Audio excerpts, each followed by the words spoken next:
Call our exec session to order, please. We have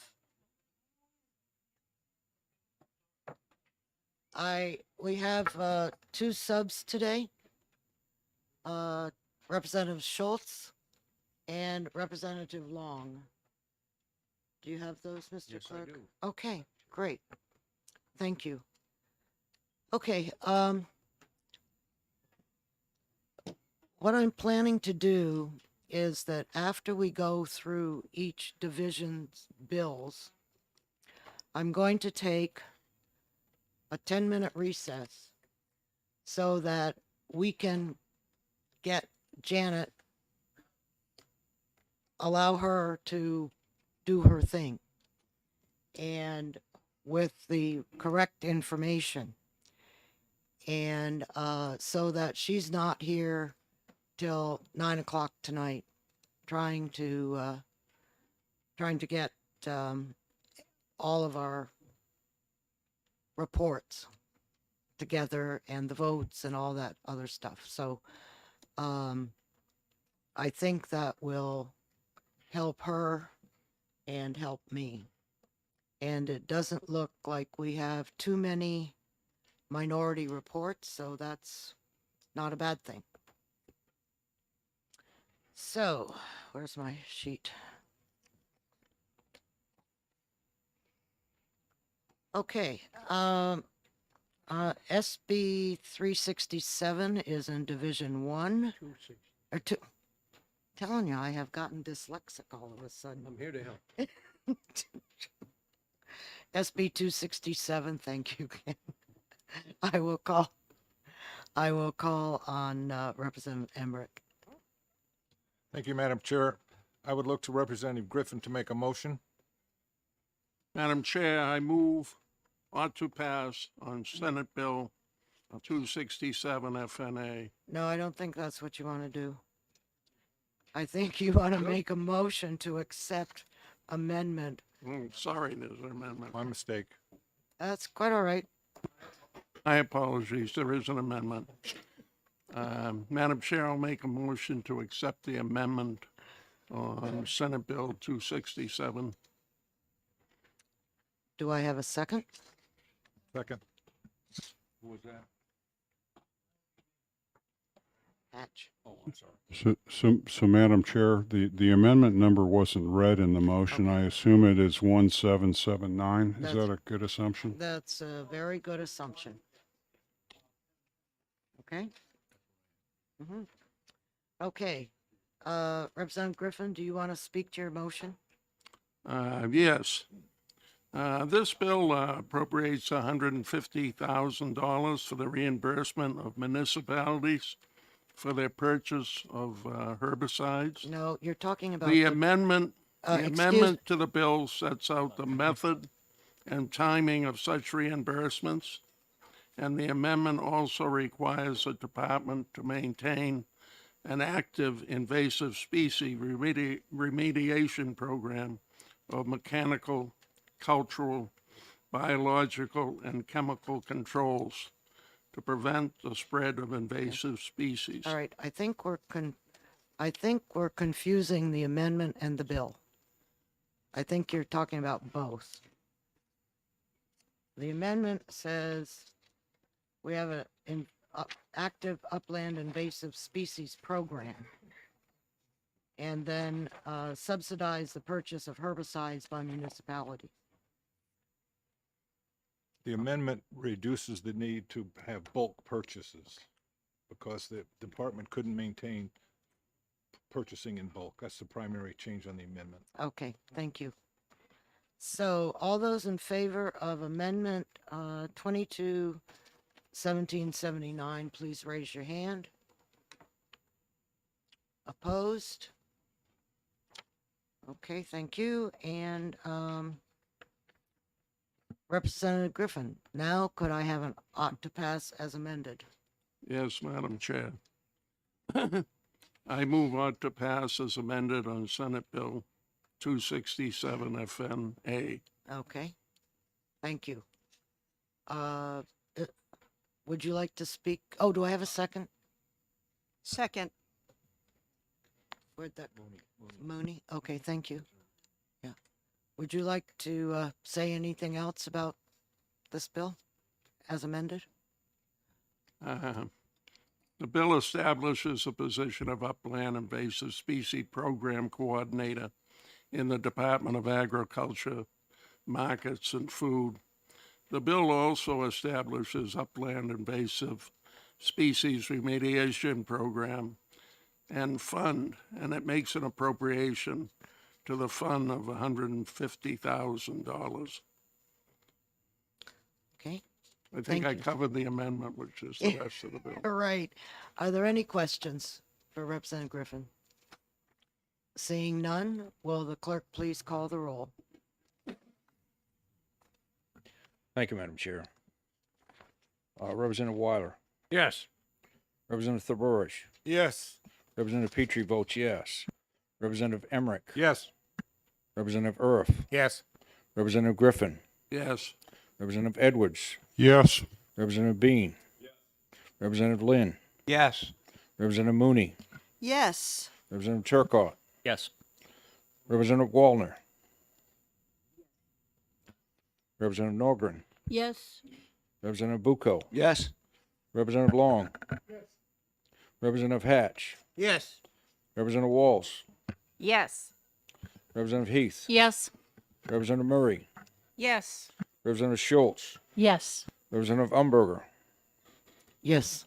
Madam Chair, the vote is on SB 267 is 21-0 in the affirmative. Thank you. SB 267 passes OTPA. Yes, regular calendar. I don't see anything on here that we can put on consent. So. Yeah. SB 303, Representative Emmerich. Thank you, Madam Chair. I refer to Representative Griffin this time to make a motion. Madam Chair, I'd like to move ought to pass on SB 303 FN. Second. Seconded by Representative Emmerich.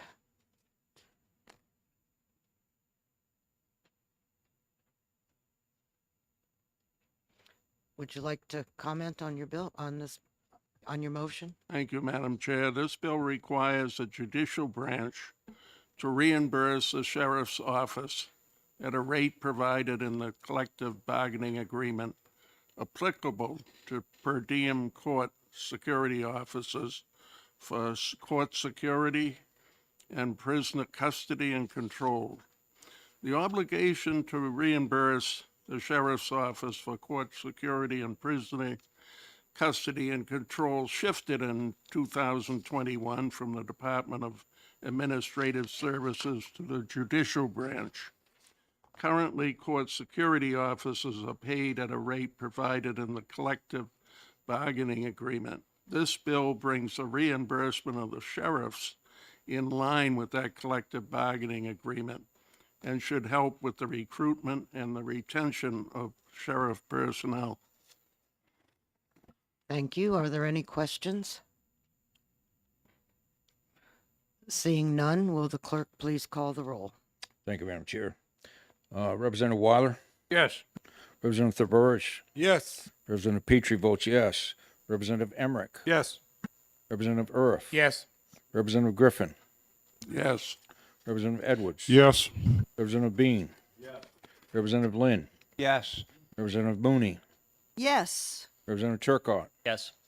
Representative Wallner, Yes. Representative Norgren, Yes. Representative Bucco, Yes. Representative Long, Yes. Representative Hatch, Yes. Representative Walls, Yes. Representative Heath, Yes. Representative Murray, Yes. Representative Schultz, Yes. Representative Umberger. Yes. Madam Chair, the vote is 21-0 on SB 303. In the affirmative. SB 303 on a is ought to pass on a 21-0 vote. We'll now turn to SB 363, and I'll call on Representative Emmerich. Thank you, Madam Chair. I would ask Representative Griffin for a motion. Madam Chair, I move ought to pass on Senate Bill 363 FN. Do I have a second? Second. Second by Representative Emmerich. Representative Griffin, do you want to speak to your motion? Thank you, Madam Chair. This bill allows certain Group 2 retirement system members to purchase non-qualified service time as credible service in order to reduce certain transition provision requirements for retirement. The pension reform bill passed in 2011 increased the service requirement for those not yet vested by 5 years. This bill is aimed at that group and allows them to buy credible service time in order to reduce the age at which they could retire. The bill passed the Policy Committee and the full House by large majorities. The Finance Committee found that the bill would have little or no cost to the state, as those exercising this option will bear the full actuarial costs of this benefit. Thank you. Are there any questions? Seeing none, will the clerk please call the roll? Thank you, Madam Chair. Representative Waller, Yes. Representative Burris, Yes. the clerk votes yes. Representative Emmerich, Yes. Representative Earth, Yes. Representative Griffin, Yes, Representative Edwards, Yes. Representative Bean, Representative Lynn, Yes. Representative Mooney, Yes. Representative Turcott, Yes. Representative Wallner, Yes. Representative Norgren, Yes. Representative Bucco, Yes. Representative Long, Yes. Representative Hatch, Yes. Representative Walls, Yes. Representative Heath, Yes. Representative Murray, Yes. Representative Schultz, Yes. Representative Umberger. Yes. Madam Chair, the vote on SB 363 is 21-0 in affirmative. Thank you. SB 363 passes OTP. We now turn to SB 366. I will call on Representative Emmerich. Thank you, Madam Chair. I would look to Representative Walls for a motion. Thank you. I move ITL on House Bill 366.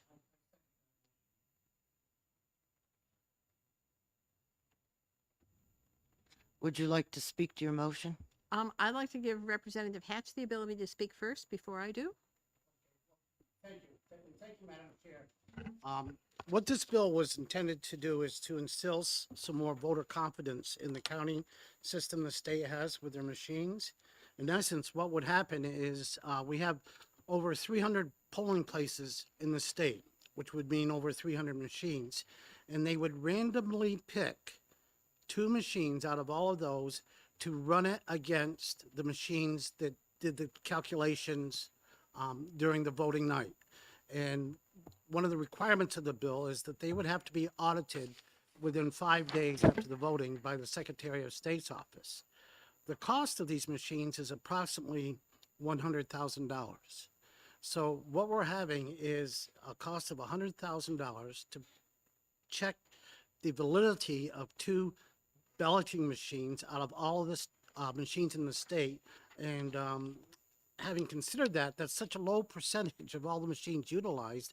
And in considering that, the benefit of that against the cost is de minimis, or actually none. So with that, with the cost, the extra work on the Secretaries of State's office at a very busy time and a very crunch time for that office, the majority of the Division I considered this inexpedient to legislate. Thank you, Madam Chair. Thank you. Representative Walsh, you want to say something? Thank you. I just wanted to make clear that this has to be done by noon on Friday of election week. So it's not even quite a full 5 days. It's very fast. And the Secretary of State's office was concerned that they didn't have the time for a proper turnaround, even if this was something that the committee thought that it was a speed or smart to do. And, you know, 2 machines out of over 300, there was a suggestion that it would intimidate people from nefarious actions, but the chances of getting caught are less than 1%. So I think it's safe to say that this kind of minimal audit would not discourage anybody who had nefarious approach to things. So again, I would concur that I think this is a waste of $100,000. It's not going to do anything to secure our elections or to even give people a sense of security of our elections. And so that's why we opposed the purchase of this machine. Representative Emmerich. Thank you, Madam Chair. I think it's short-sighted to decide that we're going to buy a machine and use it one time. The intention here was to set up a model for future auditing and give it a trial run, so to speak, with just a couple of districts. So it's yes, the bill itself speaks to just the next election. However, the process would move forward if it's effective. Thank you, Madam Chair. Representative Mooney. Thank you, Madam Chair. I am going to oppose the motion of ITL, and I would encourage my colleagues to do the same so that I can offer, can be offered, an ought to pass motion. It can be challenging amidst different opinions, different controversy related to election law to find common ground and cooperation and agreement. However, that was found in Senate Bill 366. It came out of election law 20-0. It was passed by the full House on consent.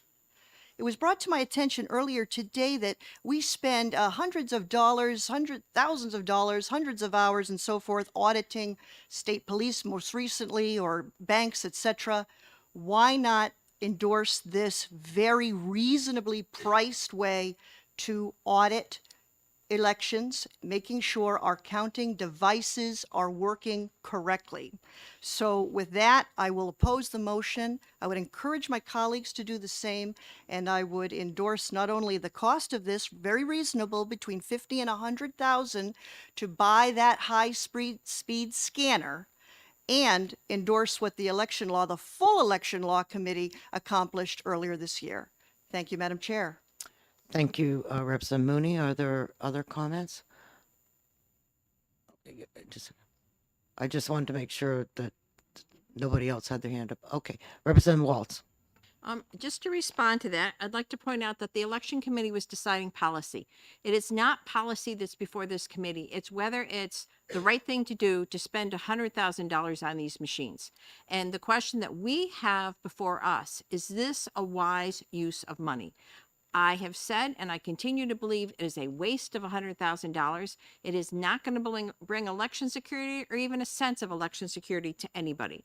So I think that while the election policy committee may have supported this, I think we have a different job here. And that job is to look at the money. And in looking at the money, I would suggest that this is not an appropriate use of the money. I would also point out that this committee has had bills like this in the past, and we have consistently turned it down, finding that these machines did not really serve a purpose that supported us here in the state. Thank you. Are there any further comments? Representative Hatch. I just have one to the thought that this is a test run, so to speak.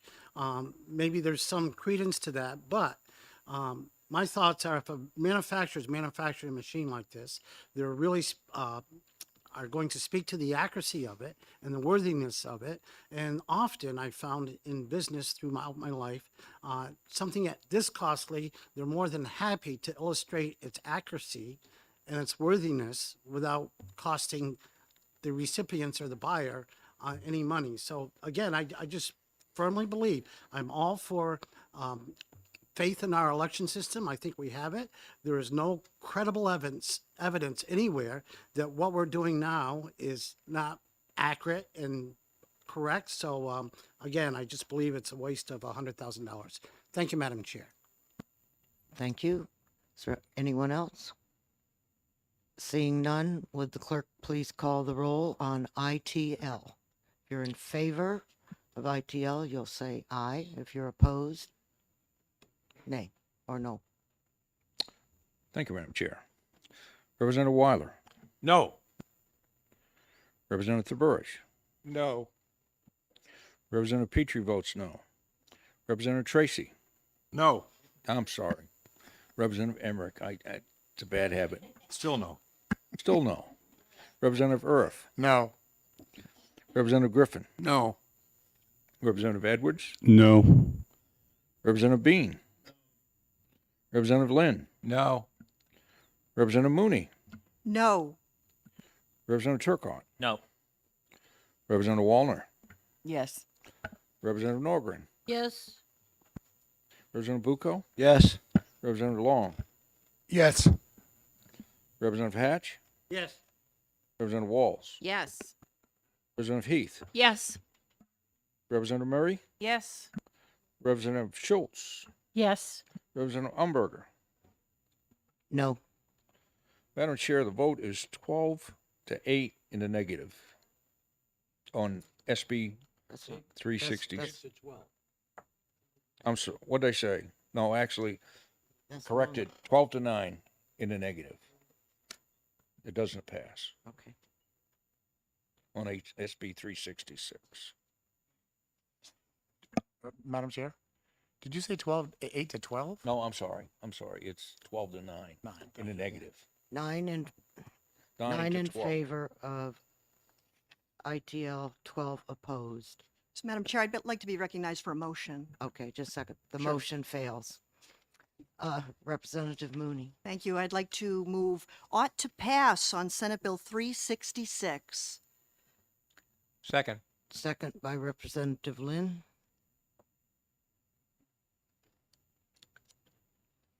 Will the clerk please call the roll? All right, let's try this again. Thank you, Madam Chair. Representative Weiler. Yes. This is ought to pass. I vote yes on ought to pass. Thank you. Representative Burridge. Yes. Representative Petrie votes yes. Representative Emmerich. Yes, Representative Earth. Yes. Representative Griffin. Yes. Representative Edwards. Yes. Representative Bean. Representative Lynn. Yes. Representative Mooney. Yes. Representative Turcott. Yes. Representative Wallner. No. Representative Norgren. No. No. All right. You only get one. Representative Bucco. No. Representative Long. No. Representative Hatch. No. Representative Walls. No. Representative Heath. No. Representative Murray. No. Representative Schultz. No. Representative Umberger. Yes. Madam Chair, there are 12 yeas and 9 noes on auto pass on SB 366. Okay. Can someone tell me who's doing the minority report?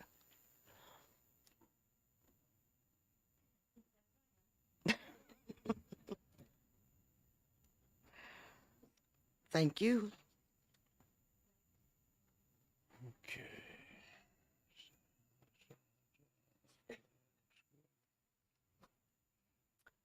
Okay, we now turn to SB 418, relative to verification of voter affidavits. Representative Emmerich. Madam Chair, I'd like to recognize Representative Lynn for an amendment. I think he's got it for you. You know, Madam Chair, is this the appropriate time for the amendment, or should we deal with the ITL motion first? I'm whatever you prefer. Yeah, I think we need to, it's currently in, interim study. Madam Chairman, I'd be happy to make a motion for interim study because that's what I was planning on doing. Yeah, that's correct. Okay, So are you accepting my motion for interim study? Yes, I am. Do And I have it? think I think that probably needs to be seconded. Yes, it does. Okay. Who did that? Okay, thank you. Is that Waltz? Mhm. Would you like me to speak to my motion or are we Yeah, considering an In amendment? just a second, okay? Okay.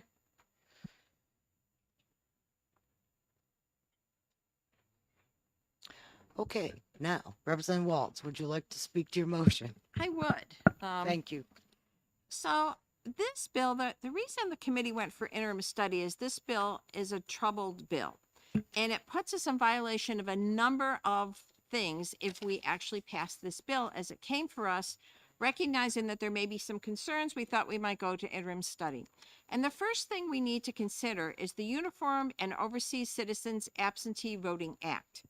And that act says that we have to send to military people their ballots 45 days before the election. And this applies not just to the members of the military, but to anybody voting overseas, U.S. government employees or American citizens living overseas. The way this bill would work is you could not certify the vote until 14 days after the election. Given the timing of our primary, it would not allow for certification in time to meet that 45-day requirement to send the ballots to any overseas voter. So it would immediately put us in violation of UOCABA.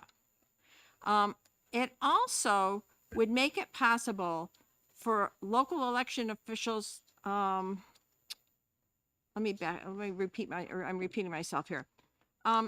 It would also put us in violation or a problem with the National Voter Registration Act, which is we are subject to that because we have same-day voter registration. And if we're in violation of that, it's going to really complicate all kinds of future registrations in this state. And we would all of a sudden have to set up a whole new voter registration system inconsistent with what we currently have. That would be expensive, to say the least. Finally, we all have gotten a lot of emails on this because what it does is it violates voter anonymity. In other words, the secret ballot would no longer exist for certain people. And so that it would set up what's called provisional ballots, where ballots would be marked and they would be able to trace back to the actual voter. So for those reasons, I want to say that we oppose it because and I just want to say too, I think every veteran, every member of the military should be voting against this because you're really disenfranchising our military members who are outside the country. And I think it's wrong to disenfranchise our overseas voters, but in particular our military members and anybody who's a vet in this room. I think they understand that. I'm sure many of you have voted from overseas. I know I have. And so I would say we should not be disenfranchising our overseas voters. We don't want to risk being in violation of federal law. And in particular, we don't want to take away the secret ballot. We have a long history of secret ballot in this country, and why would we want to go there? For all those things, I think it makes more sense to go to interim study and to look at how we can meet the needs of people's concerns about voter registration without violating federal law and without violating individual rights and without violating constitutional rights, as this bill does. Thank you very much. Representative Emmerich. Thank you, Madam Chair. One of the things that's very interesting about this argument is that we're violating privacy. We don't know who the individual is because they have no ID. So I don't really think we're violating anybody's privacy because they haven't identified themselves yet. As far as the foreign ballots, the timing issue will have to be addressed, and the concept of having an ID to vote is supported by this bill. Thank you, Madam Chair. Are there any other comments? Representative Mooney? Thank you, Madam Chair. I am going to oppose the motion of interim study, and I would encourage my colleagues to also oppose it so that a motion of ought to pass can be made. Now, this bill came to finance after a vote in the full House of 180 to 154 in favor of ought to pass with amendment. Now, the House amendment allows the bill to only apply to those registering for the first time on Election Day without proof of his or her identity. The intention of the bill is to strengthen election integrity and improve the verification of voter identification and residency. Interestingly enough, it came to light that 733 individuals statewide in the general election of 2020 voted without showing an ID. So they then had to fill out an affidavit. Now, it's unknown how many of those 733 were registering for the first time to vote, same-day voter registration, but we were assured yesterday by a representative from the Secretary of State's office it would be a lot less than 733, and perhaps it could be just a couple hundred. So that's what we're talking in terms of numbers. I would believe that the spending, an estimated 48,000 in fiscal year 2023 and then 72,000 in fiscal year 2025 would be certainly reasonable in terms of verifying voter identity for same-day voter registrants.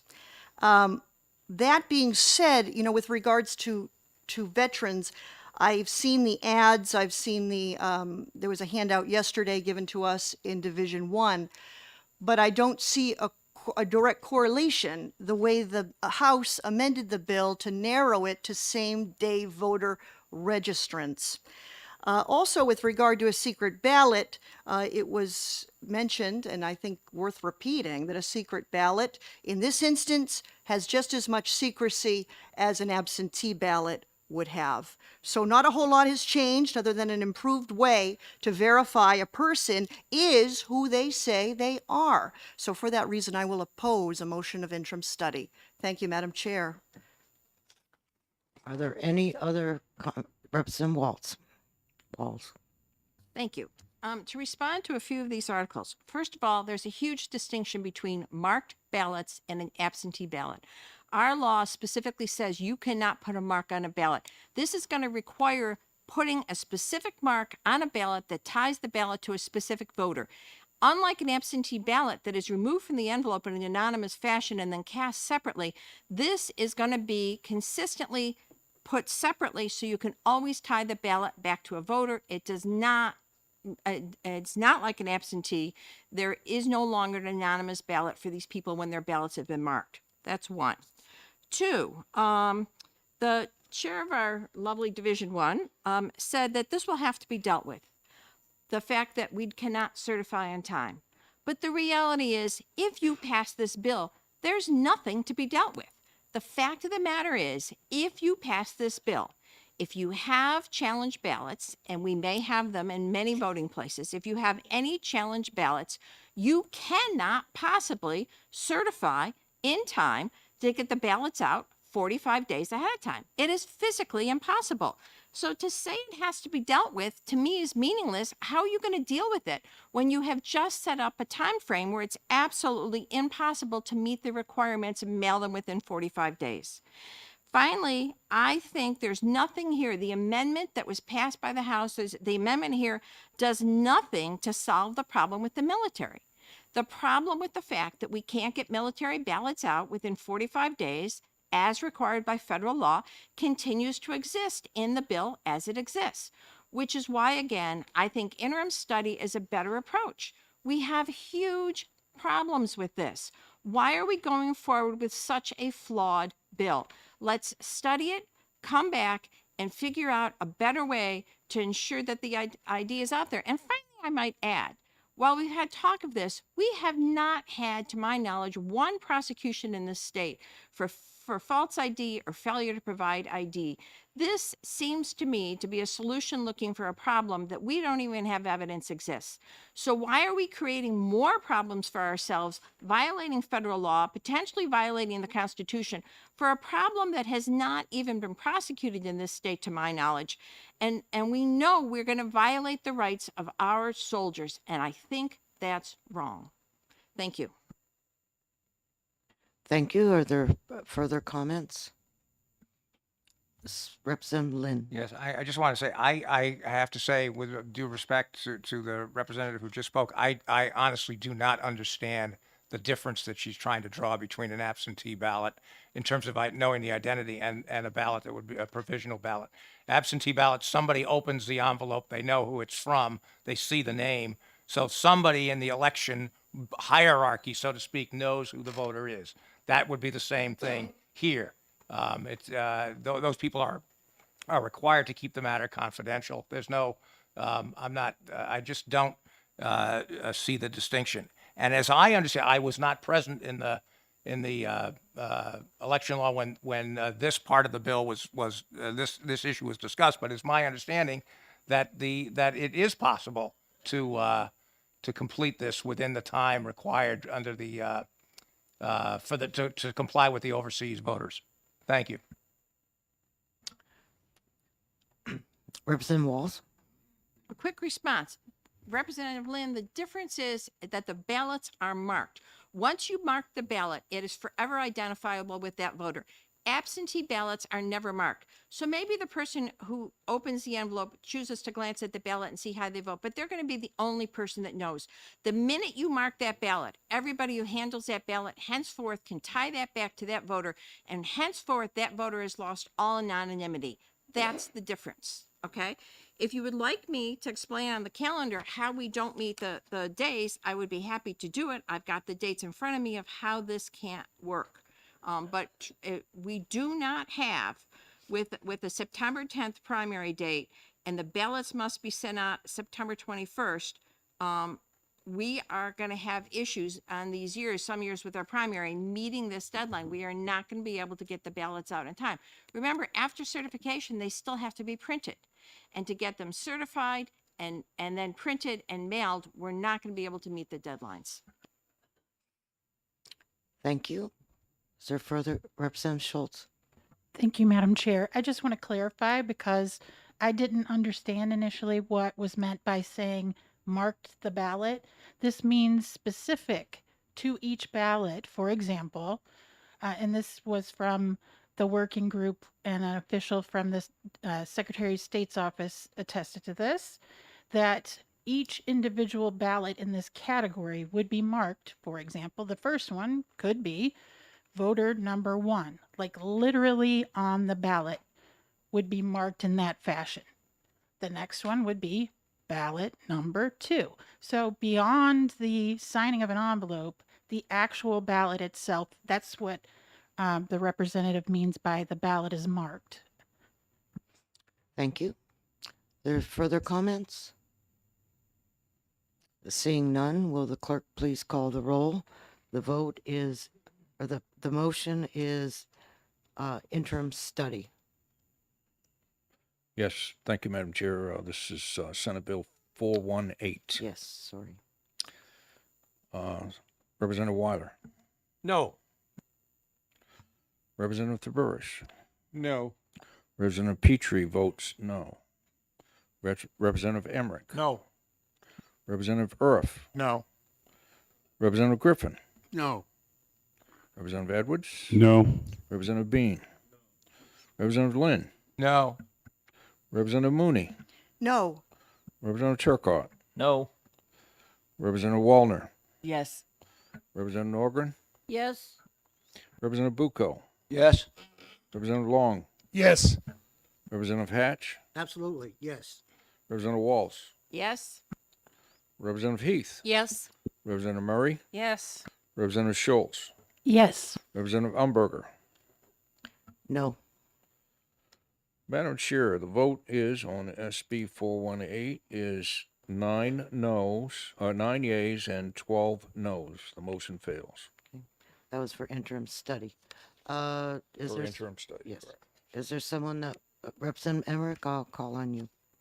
Yes, I recognize Representative Griffin for a motion. Madam Chair, I move Senate Bill 418 FN ought to pass. Second. A question to the chair. Just a moment. It was seconded by Mooney or I'm sorry, Turcott. Representative Turcott. Okay. That's Griffin. Yes, we have an amendment. What is your question, Representative Edwards? You just answered Representative Weiler. Okay.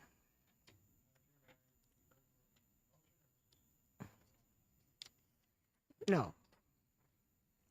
I will call on Representative Lynn who has a minor change to the bill Thank you, Madam in the Chair. form of an amendment. I would move amendment 2022-1870H, which I believe was just distributed to everyone. It is literally the Just a most. moment. Second. Thank you. Would Thank- you like to thank- speak? Yes, if I may speak to it, I'm sorry.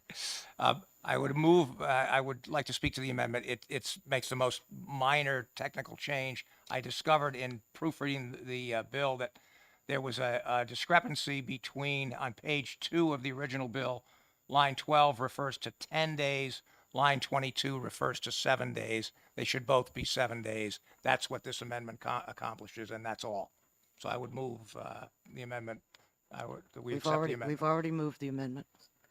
Okay, all those in favor of amendment 2022-1870, please raise your hand.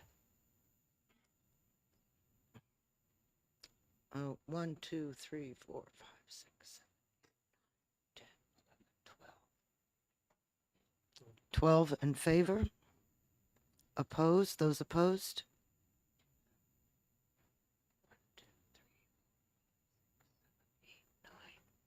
9 opposed. The amendment passes. Who was the second on that? Representative Turcott. Thank you. All right, now.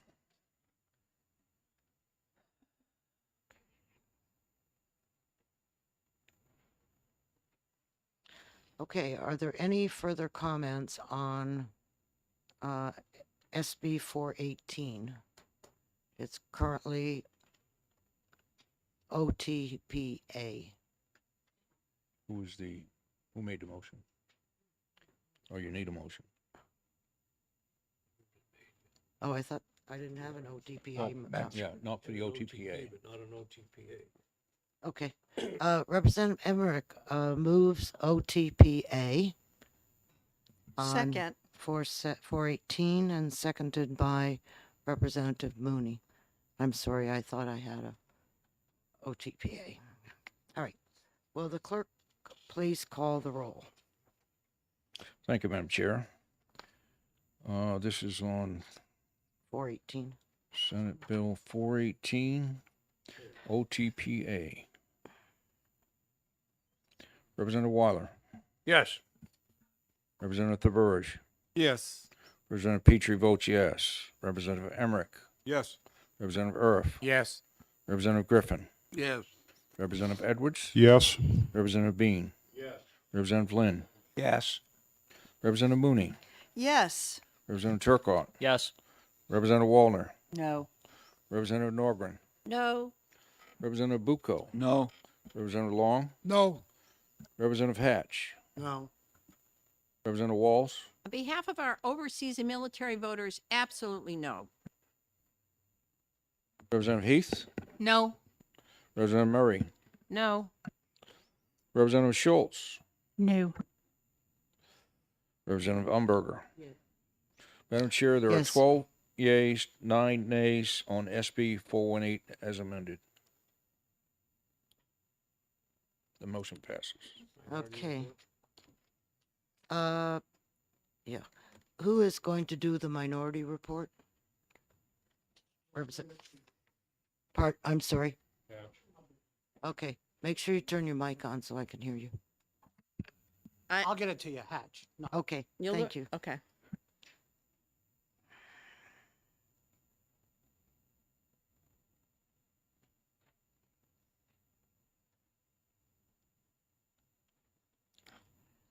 And the majority report on 418.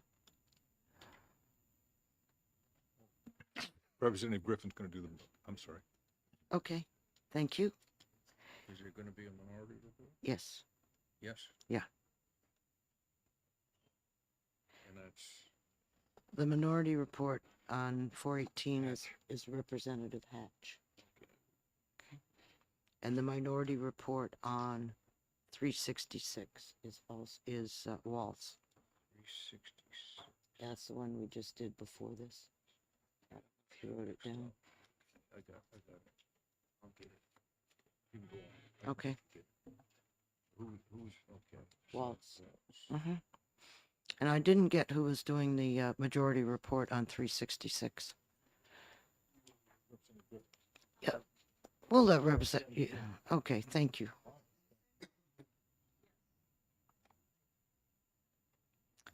Right here. Pardon?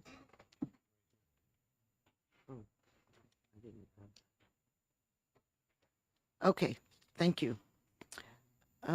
We now turn to SB 438, establishing state procurement policies intended to promote the use of American materials.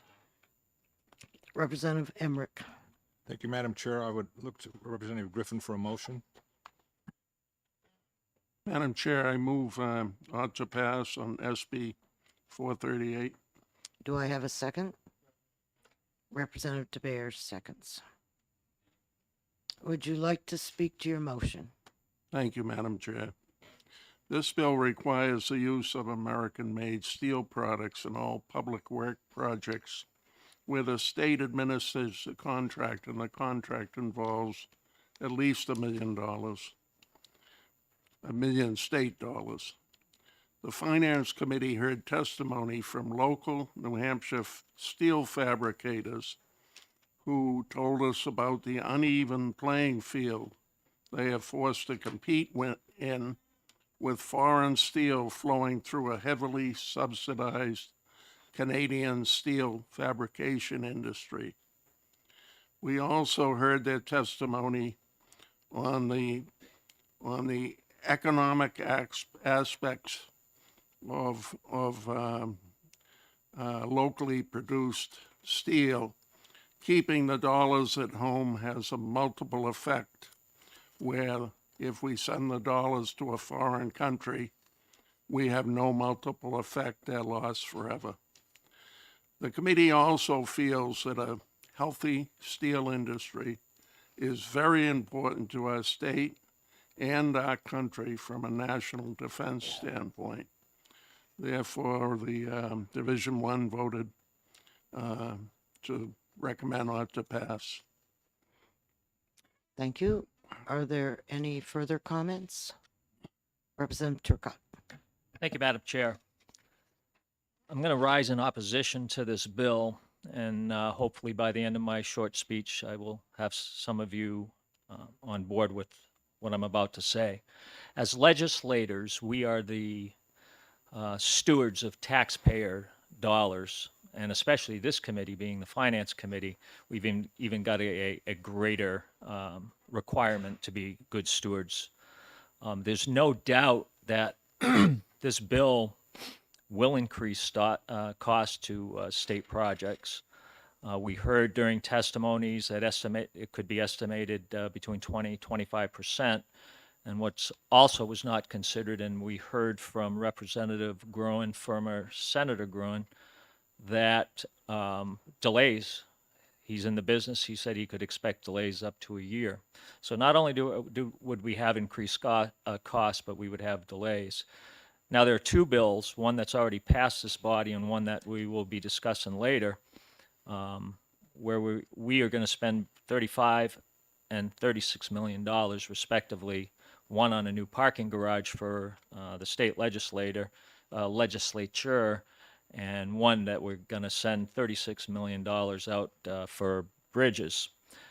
Now, $35 million garage, a good percentage of that garage is going to be structural steel, and it's going to be pre-stressed concrete.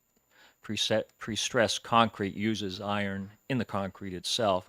So what is going to be the increased cost for that $35 million state garage that the taxpayers are going to have to pick up?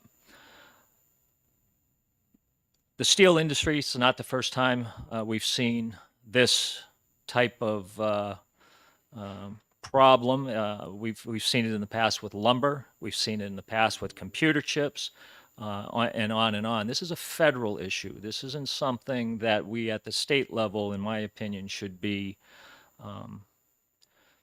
attempting to solve. It's a much bigger issue that should be handled on the federal level.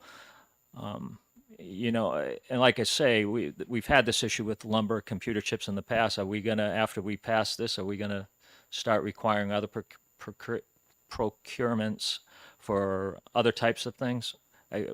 Easy example, airlines. Are we gonna require all our state people to ride on an American airline to Toronto?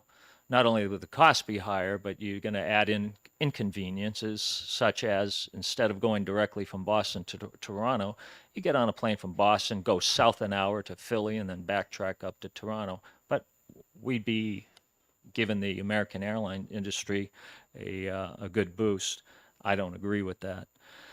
Now, I'm going to give you a final analogy, and I ask you to consider this analogy because it's very illustrative of, I think, our situation. You decide you're going to get a house built, and you hire a contractor, and the contractor comes to you and says, okay, here's the deal. I can build your house for $300,000, and I can start in 2 months. However, if you want to use all U.S. materials, it's going to cost you an extra $20,000, so that bill would now be $360,000. Oh, and because of a lot of the materials I can't get immediately, we could have delays up to a year. Now, if you can honestly say to yourself that, yes, I would pay that $360,000 rather than the $300,000 for that house because you want to keep your money local, then you should vote on this bill. If you can't honestly say that, I don't believe you can. If you can't be good stewards of your own money personally, at least here in the State House, I think we need to do that. I will say that I sympathize with the steel industry. It's not lost on me, but I just can't. I can't vote for something that will increase the cost of state projects by 20 to 25%. We do have to be good stewards of our taxpayers' money. Thank you, Madam Chair. Thank you, Representative Turcott. Representative Hatch? Yes, thank you, Madam Chair. If I may, I just a query with the last speaker. You're throwing out figures, you're using 25%, and you're talking about increased cost. And in fact, you gave an analogy that was exactly 20% of the whole project cost over using, say, local products or American-made products or whatever the analogy said. I really need to know what those figures are based on because I'm not sure I agree that the steel in a project is more than 10% of the total cost of the project. That's one thing. There's variables. Of course, a steel bridge, that's different, but your general construction figures, it's usually around a 10% factor. And then to come up with exact figures, what did you base those on, or where are you getting those figures from? And that's a sincere question. The 20% to 25%. Excuse me? I'm sorry. Representative Turcott? Thank you, Madam Chair. The 20 to 25% were numbers that I heard during testimony. And what I will say about your 10% costs, I will still draw the same analogy. Granted, your house doesn't contain a heck of a lot of steel, but the idea is not to talk about steel in that analogy, but the costs involved. So let's go to your 10% number. If the contractor comes to you and says 300,000 or 330,000, if we use all U.S. materials, are you still willing to pay that 30 extra thousand? And if you aren't, then you shouldn't be willing to spend the taxpayers' extra money when we don't have to. Thank you, Madam Chair. Thank you. Are there Representative Bears? Yeah, thank you, Madam Chairman. The bill before us deals with steel and leveling the playing field between Canada and the United States. One of the previous speakers asserted or assumes that future procurement, that we're setting a precedent for other materials that would be skyrocketed and we would control of, and whatnot. So I disagree. The bill is just dealing with steel and not future acquisitions of building materials. Thank you. Are there any further comments? Representative Emmerich? Thank you, Madam Chair. I believe if you read the bill, you'll also find that it does not afford a provider extended delays or excessive costs. The example that was given during testimony was for a $7 million steel quote that was $500,000 more than what the Canadian bid was. So it's not we're not talking 20% necessarily. So I would just caution that a decision maker here at the state and the Department of Administrative Services will look at timely delivery and cost. Thank you, Madam Chair. Thank you. Are there any Representative Edwards? Madam Chair, I'm deeply conflicted about the vote on this bill because I'm a big believer in free markets and the inability of government at any level to effectively intervene into the marketplace and do so effectively and without unintended consequences. So that would suggest I would vote no. On the other hand, I'm taking a look at a situation where I think for decades we've had a lack of national leadership when it came to treating our trading partners in a way that would respect the American worker. And I don't mean the current administration. I mean many administrations have failed to protect the American worker. So that would suggest I'd vote yes. So I don't really know how I'm going to vote, but I don't think this is a clear, easy decision for anyone. Thank you. Any further comments? Yeah. Representative Petrie. Right. Thank you, Madam Chair. One of the things you might think about is money has velocity. You keep the GDP within the state. That velocity is 4 to 6 times, I think, is naturally used, and that's pretty important because once it's gone out of the state, it's gone. Thank you. Is there anything else on this? Seeing nothing, will the clerk please call the roll? This is, motion is ought to pass on SB 438. Thank you, Madam Chair. Representative Weiler. Yes. Representative Burridge. Yes. Representative Petrie. Yes. Representative Emmerich. Yes. Representative Erf. No. Representative Griffin. Yes. Representative Edwards. No. Representative Bean. Representative Lynn. Yes. Representative Mooney. Yes. Representative Turcott. No. Representative Wallner. Yes. Representative Norgren. Yes. Representative Bucco. Yes. Representative Long. Yes. Representative Hatch. Yes. Representative Walls. Yes. Representative Heath. Yes. Representative Murray. Yes. Representative Schultz. Yes. Representative Umberger. Yes. Madam Chair, there are 18 yeses and 3 nos for SB 438 on auto pass. Okay. SB 438 has a vote of 18 to 3 for OTP. We now move to Madam Chair, I'm sorry, minority report. there will be a minority report. Okay, thank you. And that's Will be, Turcott. what will the minority report recommendation be? ITL.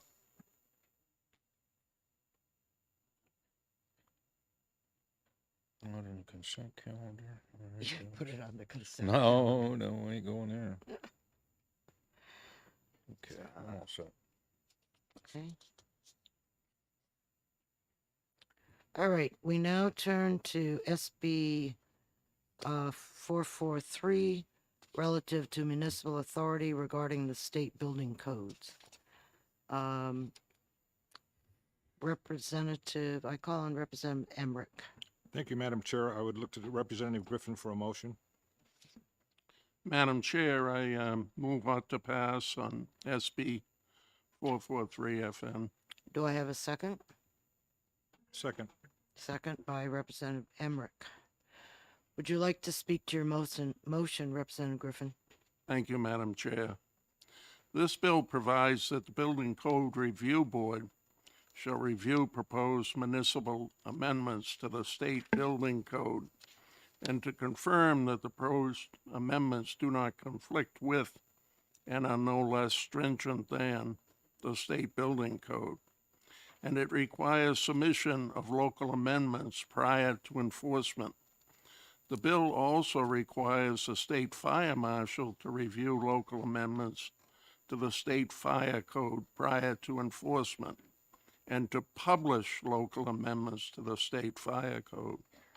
The Finance Committee heard testimony that this bill makes much-needed changes to several sections of RSA 155 by requiring local changes to the state-adopted building and fire codes, by requiring that they would have to be enacted as local ordinances and could not go into effect until they were approved by the respective state board or the state fire marshal. The goal of the bill is to end up with a centralized place where all local changes to codes can be found. The effective date of this bill is January 1st, 2023, and while the bill has no immediate financial impact, it is anticipated that the fiscal year 24 budget would ask for an additional full-time person in the fire marshal's office. Thank you. Are there any further comments? Seeing none, will the clerk please call the roll? Thank you, Madam Chair. This is on SB 443, ought to pass. Representative Weiler. Yes.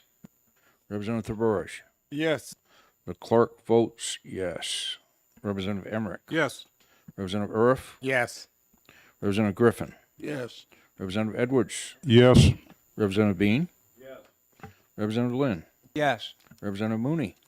Yes. Representative Turcott. Yes. Representative Wallner. Yes. Representative Norgren. Yes. Representative Bucco. Yes. Representative Long. Yes. Representative Hatch. Yes. Representative Walsh. Yes. Representative Heath. Yes. Representative Murray. Yes. Representative Schultz. Yes. Representative Umberger. Yes. Madam Chair, I'm happy to report that SB 443 ought to pass. There's 21 yeas and no nays. Great, thank you. Okay, as I said, we were going to take a 10-minute break so Janet and I can make sure we have our stuff together. For those of you that have signed up for minority reports, I need you to get those into Janet very shortly. And we'll be back at 10 minutes.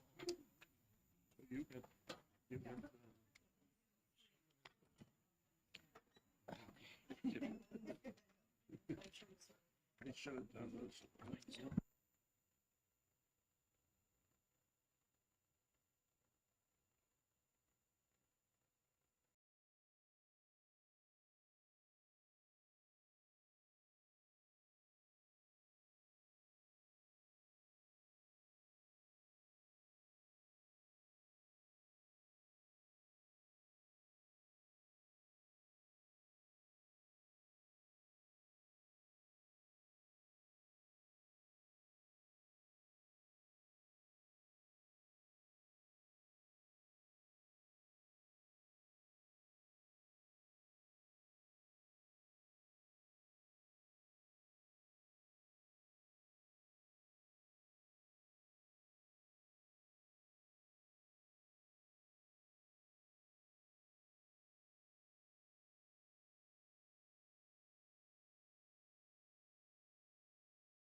session back to order, and I will, Representative Emmerich has a comment or two and a motion. Thank you, Madam Chair. Just reviewing what we've voted on as far as consent, SB 363 has no general funds in it. All it does is allow individuals to pay down their retirement. So in essence, there's no cost to the state. Also, Senate Bill 443 relative to the municipal authority and the state building code. The funding for that was in the next fiscal year, so it would be part of the budget. But for this fiscal year, there's no general funds being used. So are you making a motion? So for both of those, for 363 and 443 to go on consent. Second. Thank you. Is there any objection? Seeing none, those two bills will go on consent. Now we're gonna mark up. Make a mess. Oh, I'm sorry. That's okay. Okay,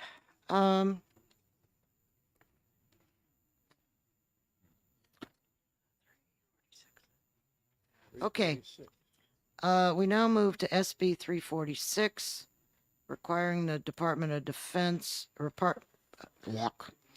Environmental Services to conduct a feasibility and impact study for the construction of Hampton Beach Pier. And, we have an amendment which changes the title, which is wonderful. And it now is just the feasibility and impact study for construction of a pier on Hampton Beach. So Representative Lynn, I will ask if you would like to move amendment number 2022-1830. Yes, thank you, Madam Chair. If I would move that Okay. amendment. Do I have a second? A second. Thank you, Representative Petrie. And may I speak to the motion? You can speak to the amendment. The amendment, I'm sorry, yes. Yeah. So this amendment, it makes a very simple change. It just, in the original bill, had just indicated that the $150,000 appropriation was to go directly to the Hampton Beach Area Commission. Apparently, as I understand it, that's a no-no. It needs to go through a state agency. So this simply provides that the appropriation would go to the Department of Natural and Cultural Resources and shall be dispersed to the Hampton Beach Area Commission. That's the extent of the amendment. Are there any questions? Seeing none, all in favor of Amendment 2022-1830H? Unanimous? Representative Lynn? Yes, ready? I would now make a motion to approve Senate Bill 346 FNA as amended. Do I have a second? Second. Was that Representative Emmerich? Thank you. Would you like to speak to your motion? Sure, thank you, Madam Chair. It pretty much the title says the whole thing. This authorizes a feasibility study to be conducted by the Hampton Beach Area Commission as to building a new pier. As I understand it, the location is to be just south or north. I think it's just south of Boar's Head in Hampton. So that's the bill. Okay. Are there any further comments? Seeing none, will the clerk please call the roll? Thank you, Madam Chair. Representative Weiler. Yes. Representative Burrish. Yes. Representative Petrie votes yes. Representative Emmerich. Yes. Representative Uriff. Yes. Representative Griffin. Yes. Representative Edwards. Yes. Representative Bean. Yes. Representative Lynn. Yes. Representative Mooney. Yes. Representative Turcott. Yes. Representative Waldner. Yes. Representative Norgren. Yes. Representative Bucco. Yes. Representative Long. Yes. Representative Hatch. He's not here. Is he here? No. Oh. Representative Walls. Yes. Representative Heath. Yes. Representative Murray, Yes. Representative Schultz, Yes. and Representative Ellenberger. Yes. Madam Chair, the vote on SB 346 is 20 yeas and no nays. Thank you very much. We now turn to SB 376, relative to creating a board to review police incidents following citizens affected by mental health issues. I will call on Representative Petrie for a motion on amendment number 1728. 1728. I make that motion, Madam Thank Chair. you. Do I have a second? Representative Heath? Is the second? Okay. You want to speak to your motion? Yes, Madam Chair, this is to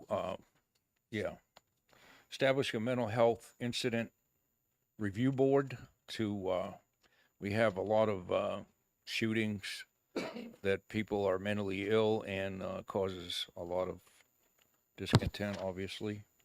And this is going to fall under the Enforcement Conduct Review Committee, the auspices of them, and to further take care of this problem.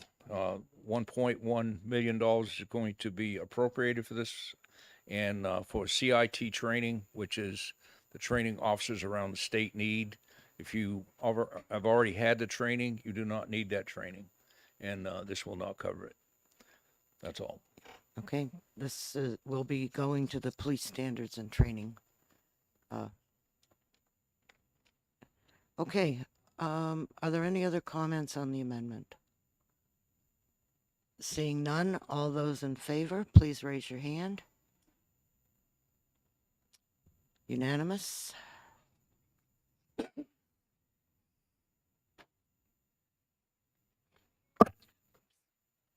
I'll now ask Representative Petrie for a motion on SB 376 So moved. as amended, OTPA. As amended. Mhm. Do I have a second? Representative Hatch. I'm sorry, I think that's Heath. Oh, I'm Heath, sorry. I'm sorry. Not a problem. Okay, we An check. H and H. No. Would you like to speak to your motion? We've already done that. Oh, well, it's basically the bit, that is the bill. It's been amended, and that pretty much covers it. There'll be, is to protect the mentally ill from different things. No, it's not. It's to provide the police with. Well, provides a training for the training so they can deal with these problems with mentally ill, and the money provided through the appropriation to the police standards and training. Okay, are there any other comments? Will the police, Will the police, yeah. Will the police show up? I got it. Okay, will the clerk please call the roll? Thank you, Madam Chair. We got to have fun. Mm-hmm. Very good. Representative Weiler. Yes. Representative Thurbush. Yes. Representative Petrie votes yes. Representative Emmerich. Yes. Representative Earth. Yes. Representative Griffin. Yes. Representative Edwards. Yes. Representative Bean. Yes. Representative Lynn. Yes. Representative Mooney. Yes. Representative Turcott. Yes. Representative Wallner. Yes. Representative Norgren. Yes. Representative Bucco. Yes. Representative Long. Yes. Representative Hatch. Representative Walls. Yes. Representative Heath. Yes. Representative Murray. Yes. Representative Schultz. Yes. Representative Ellenberger. Yes. Madam Chair, the vote on SB 376 is 22 yeas and no nays. The motion passes. Okay, SB 376 OTPA passes 20-0.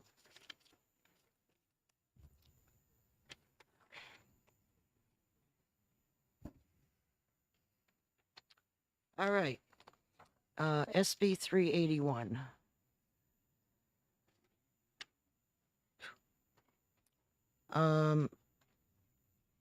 We have amendment 20221857. Could I have a motion to approve the amendment? Don't all jump at once, gang. What do we got here? Let me see.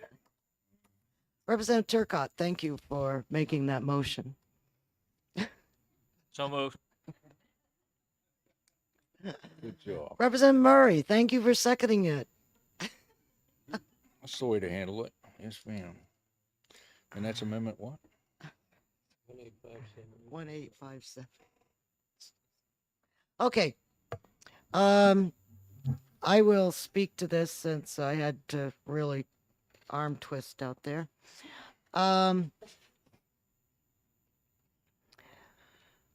This bill wants to create a office of an advocacy office for special education. When the bill came to us,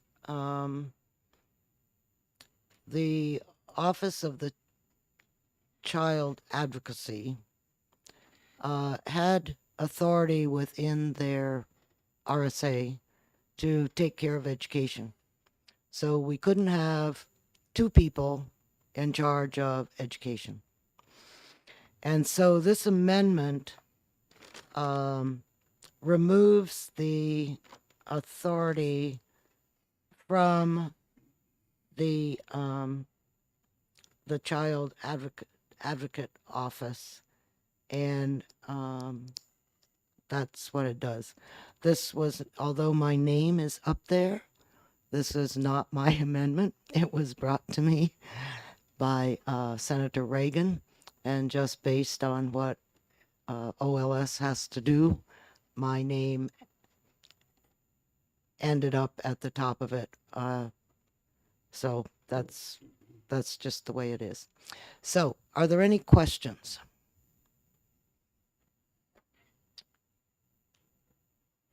Did you? Yes, I do have a question, Mhm. and I guess I'll direct it to Me. you. Yep. Well, Yeah. Since it's your amendment. since nobody else wanted to talk. So I guess I have questions about, didn't we just recently amend the child advocate law to include oversight of special ed? And doesn't it seem like it's sort of short-sighted to all of a sudden be taking away that authority? Yes. Yes, we discussed that, okay.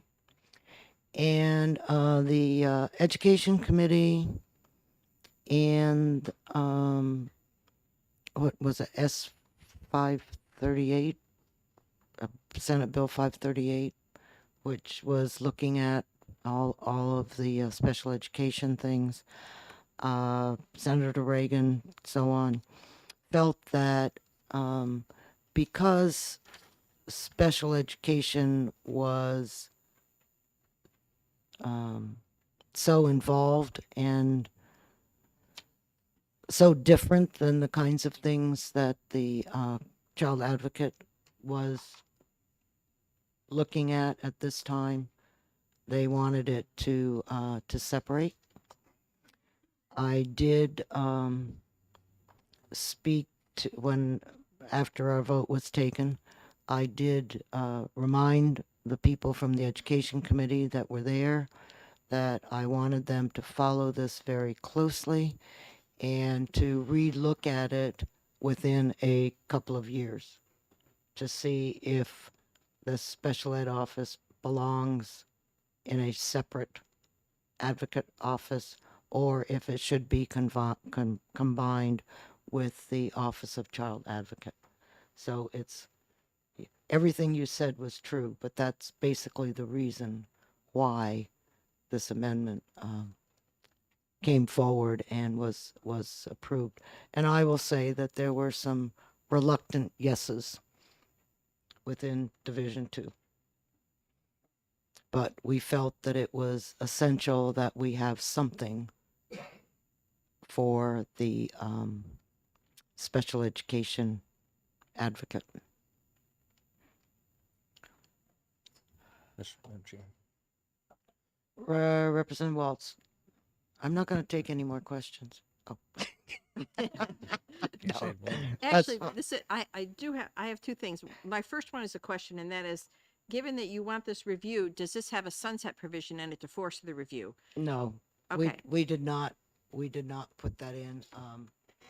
I just want to say, I feel very strongly that at least one of us will be around on Division 2 in a couple of years, and they won't forget it, guaranteed. So no, we did not put a sunset clause in. Thank you. So I sat on the education committee when this bill was heard, and there was extensive testimony of concern that this was creating an ineffective office where people are going to complain to the office, but nothing's going to be able to be happen because they don't really have the staff to address it.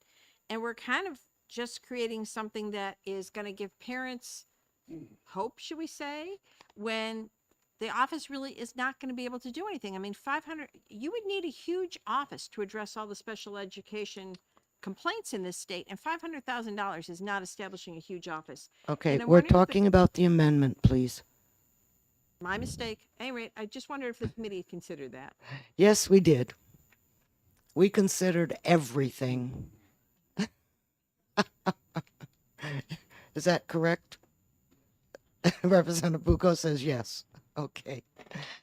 Okay. Are there any questions on the amendment? Seeing none, all those in favor of Amendment 2022-1857, please raise your hand.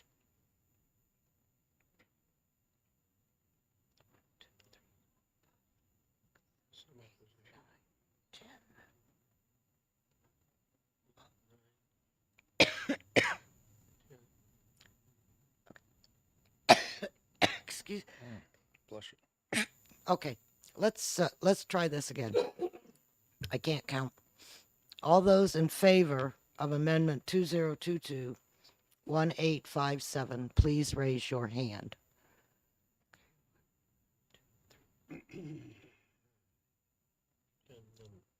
12. Okay.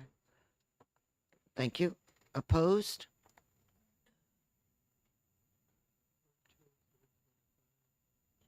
Better be 9. Yeah, and Keith, Let's see here. 9. Keith, Irv. Okay, the vote was 12 in favor, 9 opposed. The amendment passes. So, now we will move to an OTPA motion for SB 381. So moved. Thank you, Representative Petrie. Do I have a second? Thank you, Representative Turcott. Do you want to speak to your motion? Or do you Well, want it's me just, yeah, it's just, to talk into the mic? oh, I was talking to you, actually. I was supposed to, huh? No. No, this is, this is the advocate.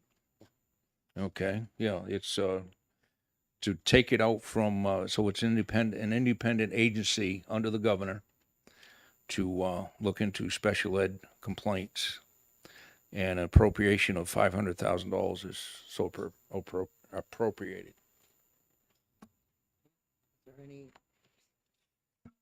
there any further discussion? Representative Heath? Thank you, Madam Chair. As I said in committee, I really truly believe that this position belongs within the current advocacy office. I think that her role is critical to the state, and I think it has to involve education and particularly special education. So I am very concerned that we're setting up two separate offices we're allocating $500,000 for this office for this. I feel like it's kind of like a duplication of efforts, and I have my concerns. Thank you, Madam Chair. Okay, Representative Walsh, did you want to ask your question now? Actually, you answered my questions, Madam Chair. Thank you. Okay, thank you. Representative Murray? Thank you. I just want to add that this was very conflicting. And for my own part, I recognize the need for this. And I think that there's a broader role around advocacy where it would be best served within one community. But given the situation, I was comfortable supporting it as a separate one if we can come back to review it. And I think you're right that we will certainly be able to do that. I felt that the need was pressing, and so I was comfortable with going ahead with that because of the need that I perceived. But I do really feel strongly that we should look at this again to see if it's best as a separate office. I think I share other representatives' views that perhaps it would be better in one office where there could be coordination and collaboration. But this was a difficult one to sort of suss out what would be the best thing for children. Representative Bucco, did you wish to say something? Okay. Oh, I'm sorry, Representative Long. Thank you, Madam Chair. Just for clarification, the amendment removes the Office of Child Advocate from education. But in the bill, I don't see, would this advocate be responsible for education for children that are placed that are placed? I don't see it in here, so I'm wondering if there's This is for those children that have IEPs, 504s. Okay. So follow up. Pardon? Follow up, if I may. Sure. So that would be children in placement also. If they have those things. Okay, thank you. And actually, if I may say something, it's either public or private, I believe. Public or private. Charter schools? Yeah, charter schools and private schools. I believe that's in there. So if I may, Madam Chair, I'm just trying to clarify that children in placement, there is somebody advocating for their educational needs. If not the Office of Child Advocate, it'd be this advocate. Correct. Okay, thank you. Okay. Anything further? Representative Wallner? I am going to vote no because I'm really concerned about what we do here. We're getting children's services in silos. We're going to have over here an advocate for special education and over here the child advocate. We have done a lot of work on being sure that we had a child advocate and that they had the ability to oversee children in all settings. And now I see us splitting that apart when we had just sort of gotten it together where we had a really comprehensive office. I would agree that the office probably could certainly use additional person power to oversee children's services, be it special ed, be it services for children through protective services. And I worry that this kind of a bill just is starting again to put us into silos and to split those services. So I am going to vote no on this bill. Thank you. Is there any further comment? Seeing none, will the clerk, do we have an OTPA? Did we vote on the amendment? Yeah. Petrie made the motion. Yes, we did. Yes. Okay. Oh, I should know that. Huh? Yeah, you're the clerk. I did.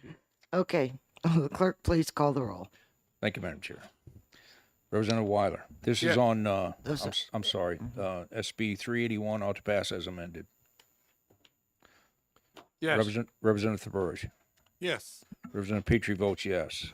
Representative Emmerich. Yes. Representative Uriff. No. Representative Griffin. Yes. Representative Edwards. Yes. Representative Bean. Representative Lynn, Yes. Representative Mooney, Yes. Representative Turcott, Yes. Representative Wallner, No.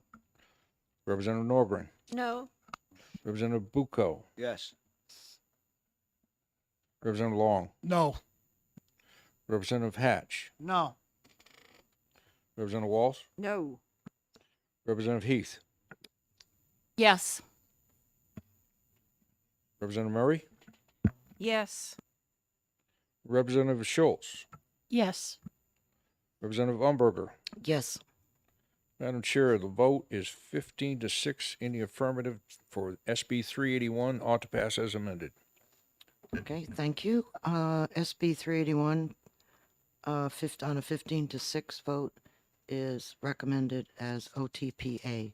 Will there be a minority report?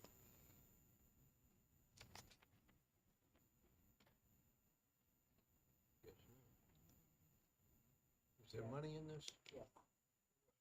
There will be a minority report. And who's writing that, please? Because I am. Okay. Will it be ITL, the minority report? Or interim study, or? I think it will be ITL.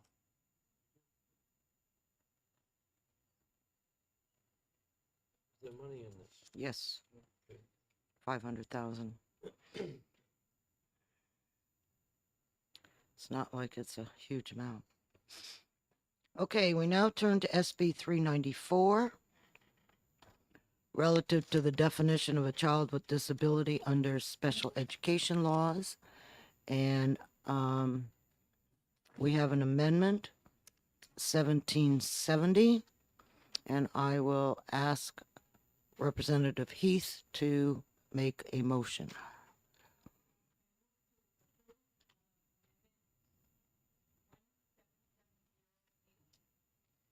Do I have a second? Yes. Thank you. Would you like to speak to your motion? Can you pull the mic a little closer or turn it on? Thank you. Went off. What this amendment does is it brings New Hampshire into compliance with federal legislation for students 21, and they will be able to stay through that school year. What it also does is that it provides funding for, and this will be enacted upon passage. And what it also does is it provides funding to school districts, because school districts will not have budgeted for students who they thought would be leaving at age 21. So we spoke with the department, and there are remaining funds in the special education aid. And as you see within this amendment, it explains the various funds that will be used to make districts whole for this action. So I ask for your support for this amendment. Thank you. Are there any other comments, questions? Seeing none. Amendment 2022-1770. If you're in favor, please raise your hand.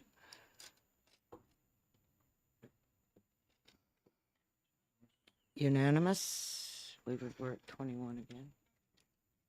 Okay. I now call on Representative Heath for a ought to pass as amended motion. Thank you, Madam Chair. I move Senate Bill 394 as amended, ought to pass as amended. Seconded by Representative Petrie. Would you like to speak any more on this? No, I think we've covered it. I think this is a good bill for New Hampshire. It's good for school districts. It's especially good for children. Thank you, Madam Chair. You're quite welcome. Are there any other comments on this? Seeing none, will the clerk please call the roll? Thank you, Madam Chair. Representative Weiler, Yes. Representative Thavers, Yes. Representative Petrie votes yes. Representative Emmerich, Yes. Representative Earth, Yes. Representative Griffin, Yes. Representative Edwards. Yes. Representative Bean. Representative Lynn. No. Representative Mooney. Yes. Representative Turcott. Yes. Representative Wallner. Yes. Representative Norgren. Yes. Representative Bucco. Yes. Representative Long. Yes. Representative Hatch. Yes. Representative Walls. Yes. Representative Heath. Yes. Representative Murray. Yes. Representative Schultz. Yes. Representative Umberger. Yes. Madam Chair, the vote on SB 334 ought to pass as amended is 22-1. Thank you.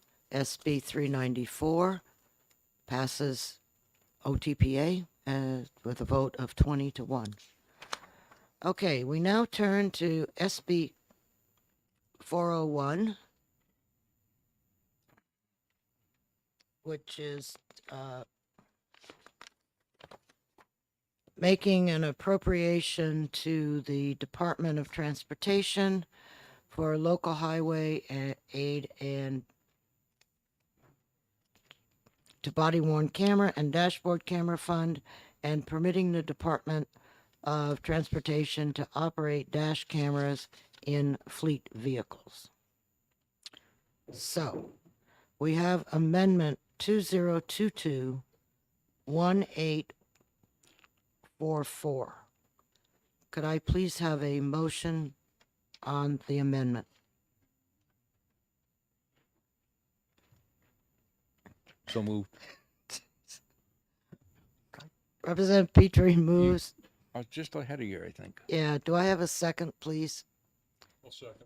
Thank you, Representative Murray. I know, but Murray raised her hand. Yeah, well. Okay, All right. all right. Let me see what the hell we do here.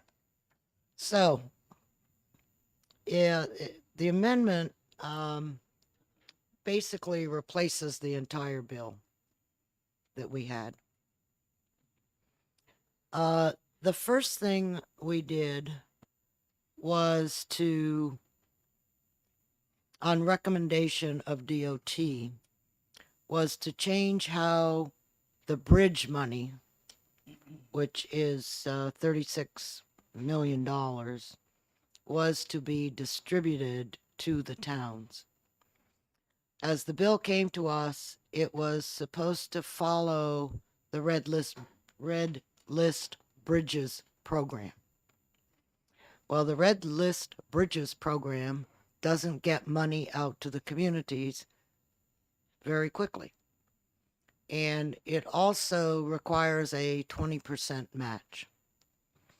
So the department and the committee felt that it was important that we got this money out to work on bridges that may be red listed or maybe just in need of repair. And again, please understand this is municipal bridges, not state bridges. So that's a real key. So I had no idea that there were so many ways to to decide on how money was going to be distributed. Half of the funds are going to be distributed based on the municipality's total bridge deck area. Okay, they actually know the measurement of every municipal state bridge. Who would have thought it? And then the other 18 million is going to be distributed based on population. And that is a common way that DOT distributes money at this time. The second half of the money, the 30 million, will be, we'll use the same appropriation as we do in the budget for distribution of the 30 million in apportionment A that's for roads, not for bridges. And this money will go to the towns and it will be non-lapsing. So it doesn't run out, because if you have work to do on bridges or roads, you generally have engineering that has to occur, et cetera, et cetera. So anyhow, that's what that part is. And then the body worn and dash camera fund, we appropriated $1 million to that fund. That's basically no change at all.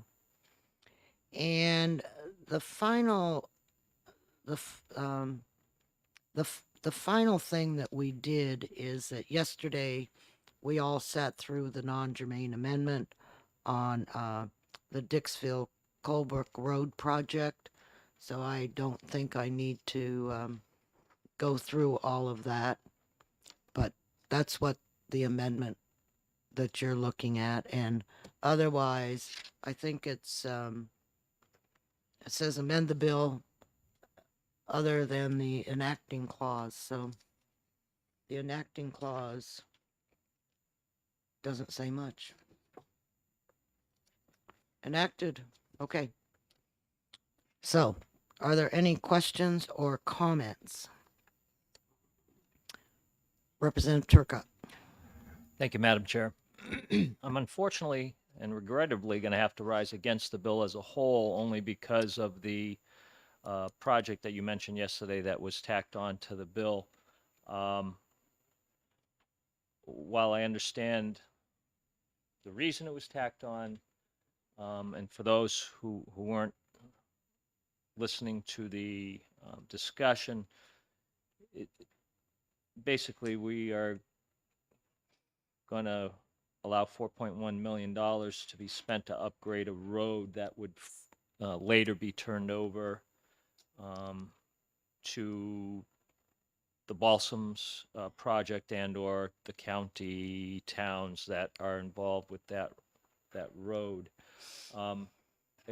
In talking about the Balsams projects, I think it's kind of important that we do discuss that, because it's still very little has been done on that to date, and they're still in the financing phase there. The other thing is, when you look at 4 million as a percentage of the total project, which is estimated at over $200 million, you're looking at about a 2% cost. I believe there are other ways that we as the legislature, in coordination with the DOT or the safety department or the attorneys or whatever, a better way and a more fiscally responsible way that we could turn that 2-mile segment that connects the Balsams main hotel area with the golf course. I think there are more fiscally responsible ways that we can make that happen. So again, for that reason, only because that was added, I cannot support the bill as a whole. Thank you, Madam Chair.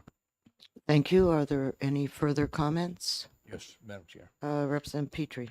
Yeah, thank you, Madam Chair. One of the things I'd like to point out is that this is a more or less abandoned state road, and what they're going to do is, or what this bill proposes, is to build it up to standards and to give it to the town of Colebrook, I believe.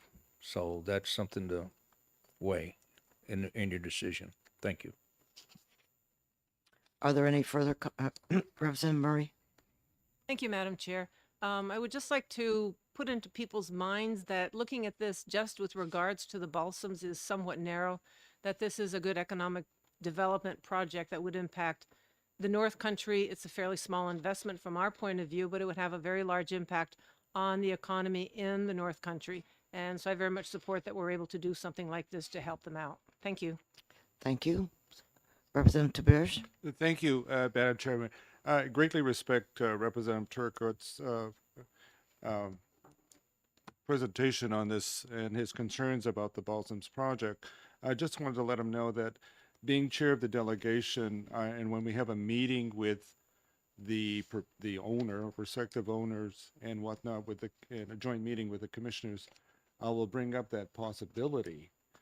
But as the bill that I presented to you, having jumped through so many loops to get this done, I wanted to make sure that it was ironclad and that it would not spend one penny of taxpayers' money unless the financing was there. Thank you. Are there further comments? Representative Turcott? Yeah, one point I forgot to make was that this portion of the road is not contained in the DOT's 10-year plan that was brought up at our hearing. Both the House and the Senate were not in favor of including that in the 10-year plan. I do understand the potential for economic impact up there, but as I said, the project is still in what I would almost consider the infancy stage, and I think there's plenty of time for the DOT plan, or once the project actually makes a little more progress, that we could readdress this situation in the future. Thank you, Madam Chair. Thank you. Representative Hatch. Thank you, Madam Chair. I think it's important to understand, and I think Representative TeBurge alluded to this, or somebody may have, that absolutely none of this money, zero, ditto, will be utilized unless the project is in position to go forward. And that is important to know and understand. It's not like we're throwing good money after bad money, but this road is a vital part to this project.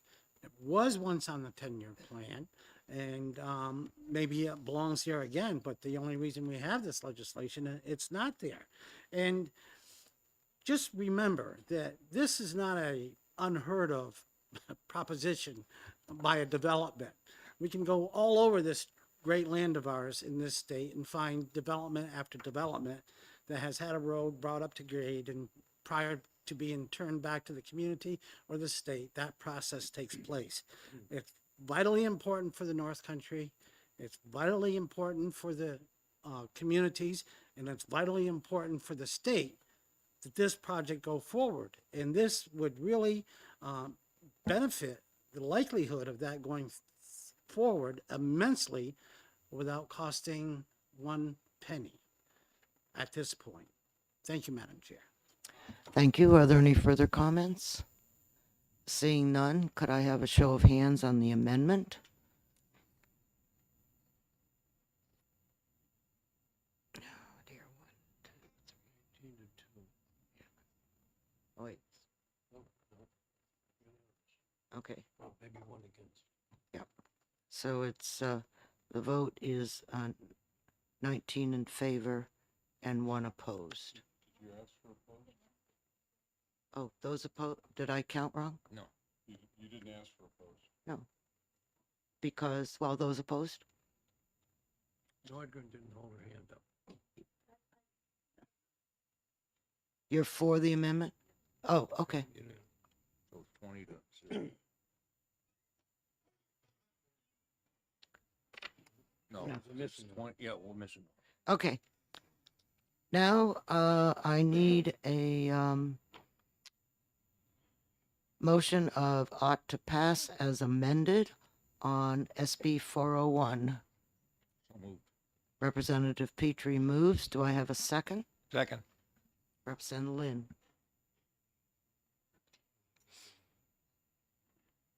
Will do you want to, either of you want to speak any more on this? Well, I think we beat this horse dead. Okay. Well, not quite. We haven't? No, we did in Division 2, but, Well, we. okay. All right. I was alluding- Will the clerk please call the roll? Thank you, Madam Chair. All right, Representative Weiler, Yes. Representative TeBurge, Yes. Representative Petrie votes yes. Representative Erf, No. Representative Griffin, Yes. Representative Edwards, Yes. Representative Bean, Representative Lynn, Yes. Representative Mooney, Yes. Representative Turcott, No. Representative Wallner, Yes. Representative Norgren, Yes. Representative Bucco, Yes. Representative Long, Yes. Representative Hatch, Yes. Representative Walls, Yes. Representative Heath, Yes. Representative Murray, Yes. Representative Schultz, Yes. Representative Umberger. Yes. Madam Chair, the vote on SB 401 ought to pass as amended is 18-2. Thank you. SB 401 ought to pass as amended, passes 18-2. We now turn to SB 417, establishing an electric school bus pilot program. And we have amendment 2022-1726 to consider. Could I have a motion to accept? Thank you, Representative Heath. Do I have a second? Representative Murray? Thank you very much. Would either of you like to speak to the motion? Thank you, Madam Chair. The amendment to SB 417 provides an electric school bus pilot program, and it gives authority to the Commissioner of the Department of Environmental Services that they can allocate funding from the New Hampshire Volkswagen Mitigation Trust for electric school bus pilot program and any other additional federal funding that will become available. And from what we understand, there is a great deal of funding coming out for this purpose. Thank you, Madam Chair. Thank you. Are there any other comments? Representative Edwards. Thank you, Madam Chair. I suspect I'm going to be on in the minority on this. I'm going to vote no, and the reason I'm going to vote no is because I don't think across the nation there will be a shortage of pilot programs for electronics or electric school buses. And so anything we might learn from running our own demo, I think we could learn by just coordinating with other entities, to include some of our own towns here in New Hampshire that I understand is doing this. The only reason this project, the only positive reason for doing this project is that it's not our money, it's federal money. And so occasionally I just feel like I need to vote to say that federal money is not free. And even if it goes to another state, that's okay, because I don't know that the life cycle funding for this pilot program will be included, because at some point we're going to have to dispose of the vehicle, we're going to have to dispose of the battery, and I still have never heard of a good way for these electric batteries to be recycled, and I do think so many of these parts are coming from China that we do not want to become dependent upon that supply chain. So I'll be voting no. Thank you. Representative Weiler. I'm opposed to this war on fossil fuels because I don't see that the alternative is any better. And we are impoverishing the people of this country by this push on alternative fuels, which are not successful. Thank you. Thank you. Are there any other comments? Representative Walz. Thank you, Madam Chairman. As somebody who drives an electric car, I can tell you that it's wonderful. There's a lot of positive things to it. But one of the problems with it is when it gets cold, the battery loses some of its life. And I would like to see a school bus trial here in New Hampshire in this climate so that we can begin to address the issues that come with the kind of climate we're in. So I understand the thought that maybe other states would run a pilot program that we can piggyback off of. But unless it's a state with a climate near ours, I think it's a problem that's not necessarily going to be addressed. So I'd like to see the pilot program in our state just so that we can understand how we deal with this cold weather with electric vehicles. Thank you. Are there other comments? Representative Heath. Thank you, Madam Chair. We're talking about school buses, and we're talking about children, and we're talking about our environment, and we know that we're seeing climate change in our world today. I just think we're going to be modeling the kinds of new scientific research that's coming out, and our students will have the opportunities to participate in it. I just think this is an excellent opportunity for our state. I'm not a science teacher, but if I were a science teacher, I'd be jumping up and down about this possibility. I just think it offers so much, and it's the potential for the learning aspects of all this is great. So I would encourage folks to vote yes on this pilot. Thank you. We're not voting on the pilot, we're voting on the amendment. Okay? So we need to keep that in mind. Are there any further comments on the amendment? Seeing none? Yes, you may. Thank you. And the other thing I wanted to say is, to the extent that we need a pilot program, I think we need it to increase our electricity generation capacity. Last couple of summers, we've seen our grid hit a 90% utilization level. Excuse me. Yeah. That's not talking to the amendment, please. I Okay. would suggest, I'll shut up. I'll call on you when we go to the bill, and you can discuss that. Okay. All right. All those in favor of amendment 2022-1726, please raise your hand. Okay. Who's you counting?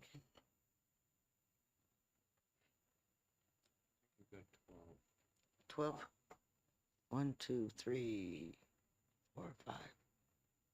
1, 2, 3, 4, 5, 6, 7, 8, 9, 10, 11, 12, 13, 14. Okay. Those opposed? Be 6. Yeah, 1, 2, 3, 4, 5, 6, 7, 8. Who voted twice? Okay. How many was that? It's 12 in favor, 8 opposed.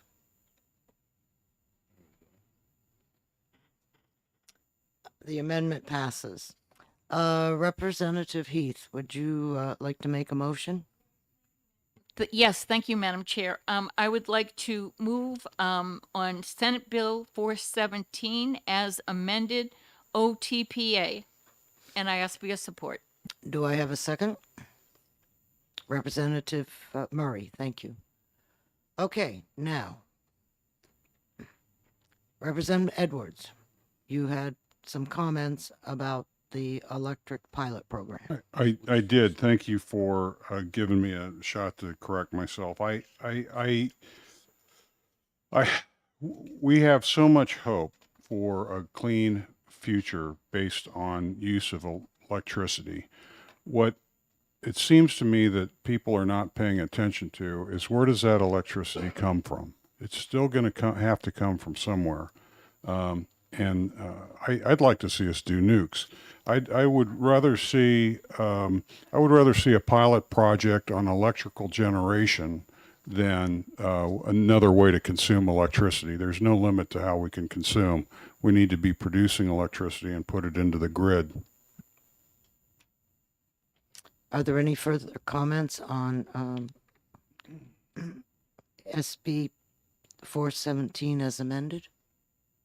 Seeing none, will the clerk call the roll, please? Thank you, Madam Chair. Representative Weiler. No. Representative Thaburge. No. Representative Petrie votes no. Representative Emmerich. I'm sorry. Representative Earth. No. Representative Griffin. No. Representative Edwards. No. Representative Bean. Representative Lynn. No. Representative Mooney. No. Representative Turcott. No. Representative Wallner. Yes. Representative Norgren. Yes. Representative Bucco. Yes. Representative Long. Yes. Representative Hatch. Yes. Representative Walls. Yes. Representative Heath. Yes. Representative Murray. Yes. Representative Schultz. Yes. And Representative Umberger. Yes.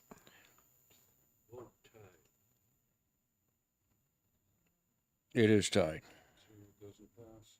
So, Madam Chair, the vote for SB 417 is 10 to 10.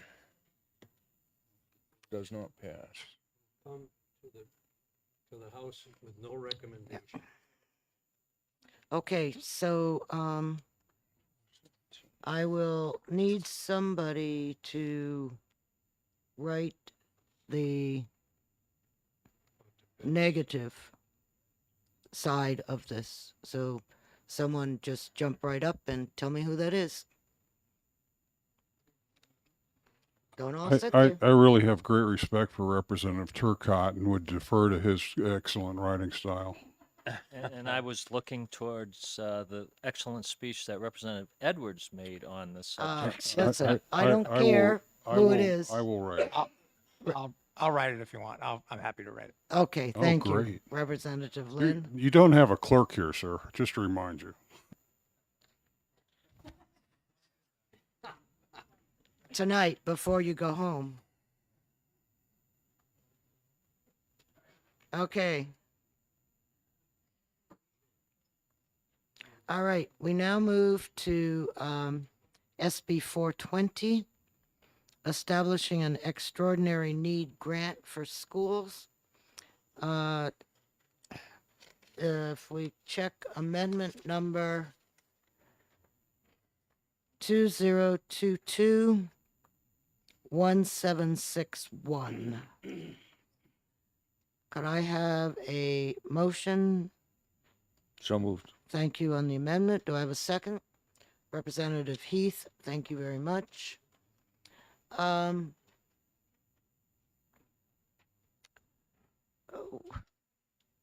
We had a lot of discussion about what equalized valuation really meant because it has Who seconds that? Representative Heath. Because it has all kinds of different definitions. So the definition that was in the original bill was too broad. And so we cut it down to where it is just property and utilities. Is that right, Mickey?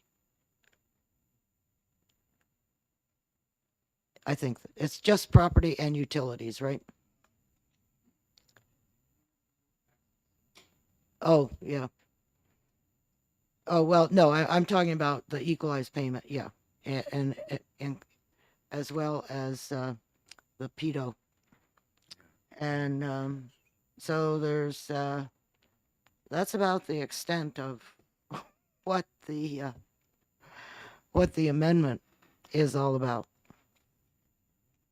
Are there any questions? Seeing none, all those in favor of amendment 2022-1761, please raise your hand.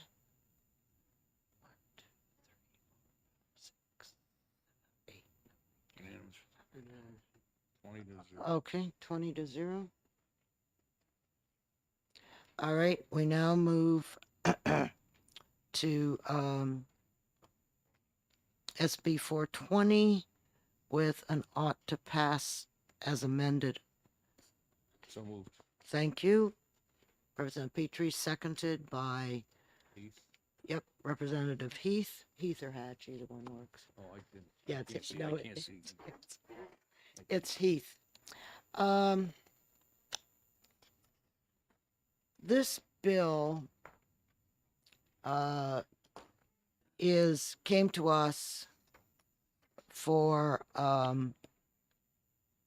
a way of providing schools who have very little property value additional dollars for their children that receive free and reduced lunch. And if their evaluation is $1 million or less, they'll receive $650 per pupil, free and reduced lunch. And if they're between 1,000,001 and 6 million, they will receive a grant equal to 0.00013 for each dollar of difference between the equalized valuation and the per pupil cost. So anyhow, and if you're over 6 million, you don't receive anything. 6 billion valuation. Oh yeah, billion. Mm. Yeah. What? No. 123, 123. That's millions. Okay. So, yeah, it's not very much. So anyhow, when the bill came to us, it also included,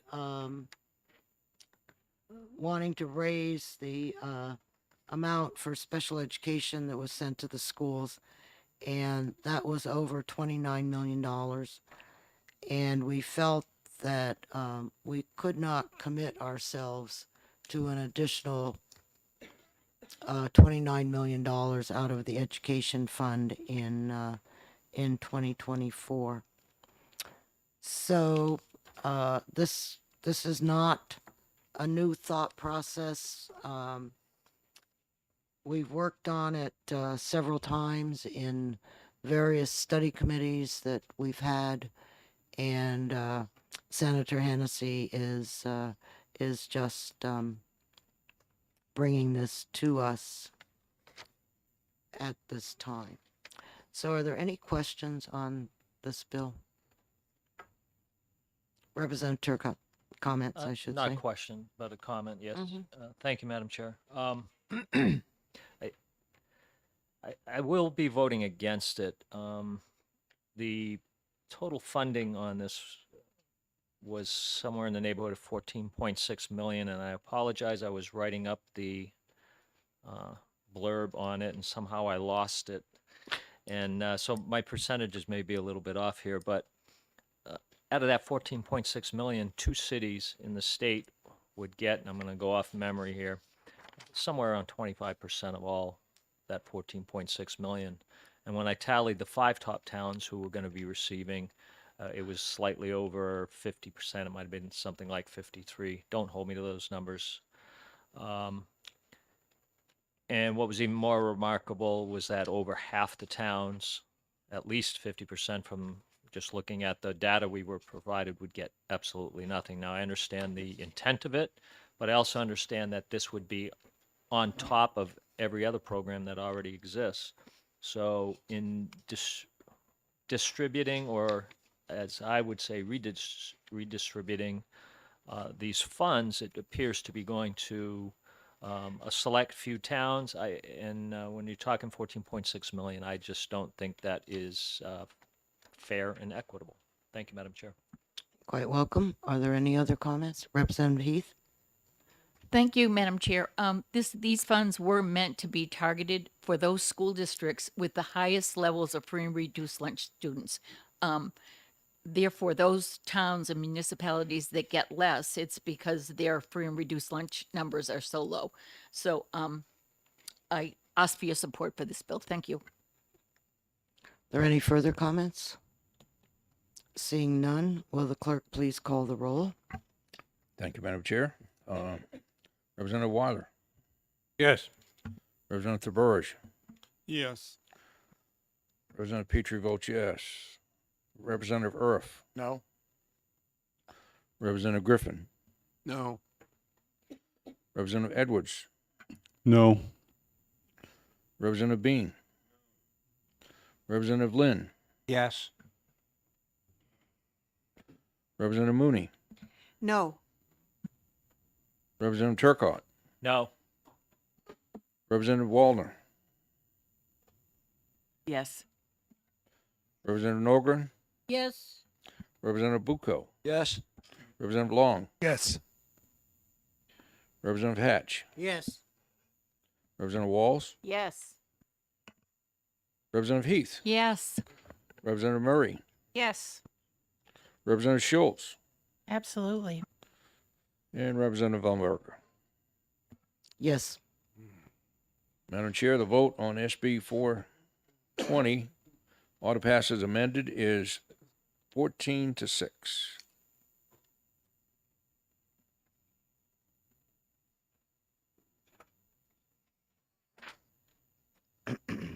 SB 420 passes 14-6. Do I have someone who's going to write a minority report? I will do that, Madam Chair. Thank you. You're going to be very busy. I'm already caught up, so this Oh. will be the new one. Okay. Thank you. And that's ITO. Mm-hmm. Yes. Thank you. Okay. We now move to SB 442 FN relative to suspension of a vehicle registration as a result of evading toll collection systems. Oh yes. Representative Turcott, I move to pass on 442. thank you. Do I have a second? Second. Representative Lynn. Lynn. Mm-hmm. Would you like to speak to your motion? Sure, briefly. Basically, what this does is allows the Department of Safety to terminate registration for evaders of tolls that do it frequently and have built up an account of not paying tolls and/or administrative fees. Then it would allow that individual to, once those fees are paid up, to get his or her registration reinstated. Also closes a couple of loopholes, which they found was important. There were ways currently that by transferring titles to family members or within relatives or people at the same address, they avoid having to pay the back fees and back tolls. This and a couple of the items in this bill would take care of those loopholes. Thank you, Madam Chair. You're welcome. Are there any further comments? Seeing none, will the clerk please call the roll? Thank you, Madam Chair. Representative Weiler. Yes. Representative Burge. Yes. Representative Petrie votes yes. Representative Earth. Yes. Representative Griffin. Yes. Representative Edwards. Yes. Representative Bean. Representative Lynn. Yes. Representative Mooney. Yes. Representative Turcott. Yes. Representative Wallner. Yes. Representative Norgren. Yes. Representative Bucco. Yes. Representative Long. Yes. Representative Hatch. Yes. Representative Walls. Yes. Representative Heath. Yes. Representative Murray. Yes. Representative Schultz. Yes. Representative Umberger. Yes. Madam Chair, the vote on SB 442 ought to pass is 22-0 in the affirmative. Is that consent? No. Why? Can- Is there a cost?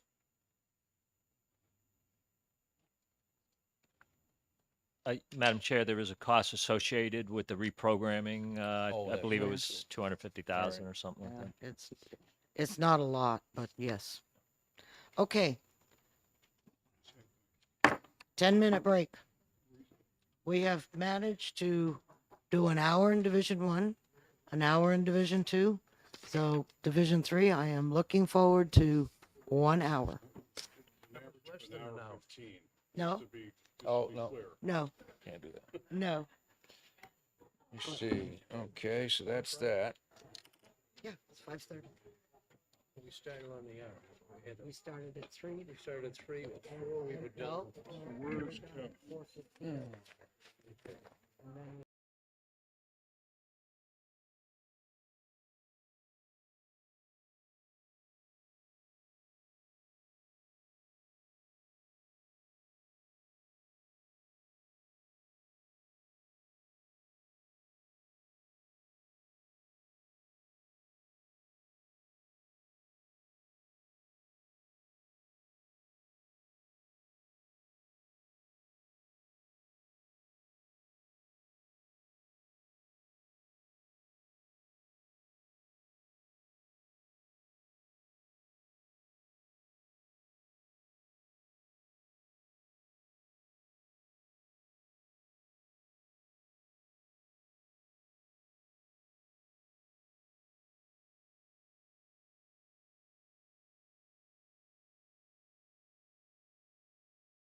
Long, and I apologize because they've changed the locking system, and after 5 o'clock, your keys don't work anymore. Oh, no. Yeah, so don't go out if you expect to get back in. Okay? Yeah, you can get out, but you can't get back in. So, The doors on us. yeah. So it used to be that we could get in, but now you can't. I guess that you can still get in at Park Street. You can go that way.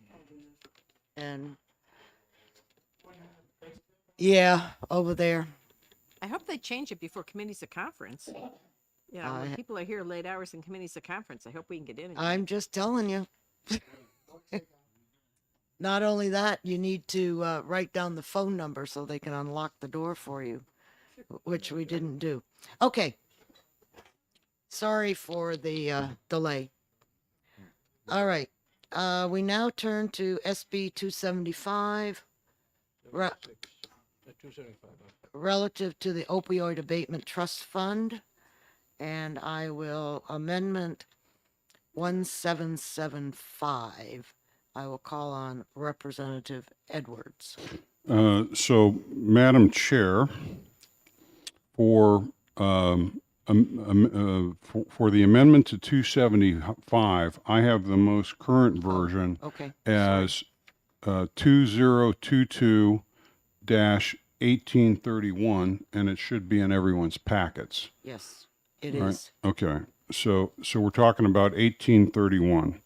And I just, for reference point, there's actually 10 things we need to discuss. It looks like 7. There are 10 though, because of 430 has four little Okay, we're surprises. only talking about the amendment. And so we'll finish by 7:30, I think. Yeah. Do I have a second on the amendment? Second. Representative Erf. Yes, that was a motion. He just, Yeah. okay. On 1831. Okay. So, To the amendment. So to the amendment, what the amendment does is in the duties that were in the primary bill, it said that there would be support for public school programs with these opioid funds, and so we amended it so that it would include their duties would be to support public and non-public school programs. That doesn't change the underlying law. It just says that the advisory commission should be supporting public and non-public schools. Okay. The next thing it does is because the membership in the main bill changed the appointment from the governor to other members of the public. What we did was we added a sentence into the bottom of this commission membership to say that the governor may remove any non-legislative member with cause. And that's just in case there's a problem with one of the members selling drugs. Thank you. Are there any further comments, questions? All right. Could I have a show of hands on amendment 2022-1831? It looks like it's everybody. Comes out right. Okay. So, Madam Chair, I would like to move the passage of SB 275 ought to pass with amendment 2022-1831. Do I have a second? Second. Thank you, Representative Erf. Okay, would you like to speak to your bill? In describing the amendment, I talked to most of what we're doing in this bill. It's essentially changing a little bit on the membership of this opioid commission and explaining to the commission that their duties included trying to support a range of school systems. Okay. Are there any other comments? Seeing none, will the clerk call the roll? Thank you, Madam Chair. Representative Weiler. Yes. Representative Burridge. Yes. Representative Petrie votes yes. Representative Uriff. Yes. Representative Griffin. Yes. Representative Edwards. Yes. Representative Bean. Yes. Representative Lynn. Yes. Representative Mooney. Yes. Representative Turcott. Yes. Yes. Representative Wallner. Yes. Representative Norgren. Yes. Representative Bucco. Yes. Representative Long. Yes. Representative Hatch. Yes. Representative Walls. Yes. Representative Heath. Yes. Representative Murray. Yes. And Representative Schultz. Yes. And Representative Umberger. Yes. Madam Chair, the vote on SB 275 out of pass as amended is 20-0 in the Okay. affirmative. SB 275 is recommended OTPA 20-0. We now turn to SB 407, relative to expanding Medicaid to include certain postpartum health services and making an appropriation. I call on Representative Edwards. So I will defer to Representative Verf to talk on SB 407. Thank you. I'd like to move OTP on SB 407. Do I I'll have a- second. Thank you. Would you like to speak to your motion? Yes, ma'am. May I go ahead? Yes, please. So SB 407 takes advantage of the American Rescue Plan Act provision, allowing New Hampshire to extend Medicaid postpartum coverage for up to 12 months after birth to a narrow segment of women who currently only receive 60 days of coverage. This is a group of women whose income is too great to qualify for Medicaid or expanded Medicaid, but without enough income to afford insurance coverage. The program extends the federal dollar match to this group for 5 years. The program sunsets when the federal program ends. And the Finance Committee agrees with the bill as it came to us. Thank you. Are there any questions or comments? Seeing none, will the clerk please call the roll? Thank you, Madam Chair. Representative Weiler. Yes. Representative Burridge. Yes. Representative Petrie votes yes. Representative Uriff. Yes. Representative Griffin. Yes. Representative Edwards. Yes. Representative Bean. Yes. Representative Lynn. Yes. Representative Mooney. Yes. Representative Turcott. Yes. Representative Wallner. Yes. Representative Norgren. Yes. Representative Bucco. Yes. Representative Long. Yes. Representative Hatch. Representative Walls. Yes. Representative Heath. Yes. Representative Murray. Yes. Representative Schultz. Yes. Representative Umberger. Yes. Madam Chair, the vote on SB 407 auto pass is 20-0 in the affirmative. Thank you. SB 407, OTP is recommended OTP 20-0. We now turn to SB 416, relative to behavioral health assessment and treatment of children in out-of-home placements. Madam Chair, I would like to move in the affirmative on 416, and I have an amendment to offer. Well, just a moment.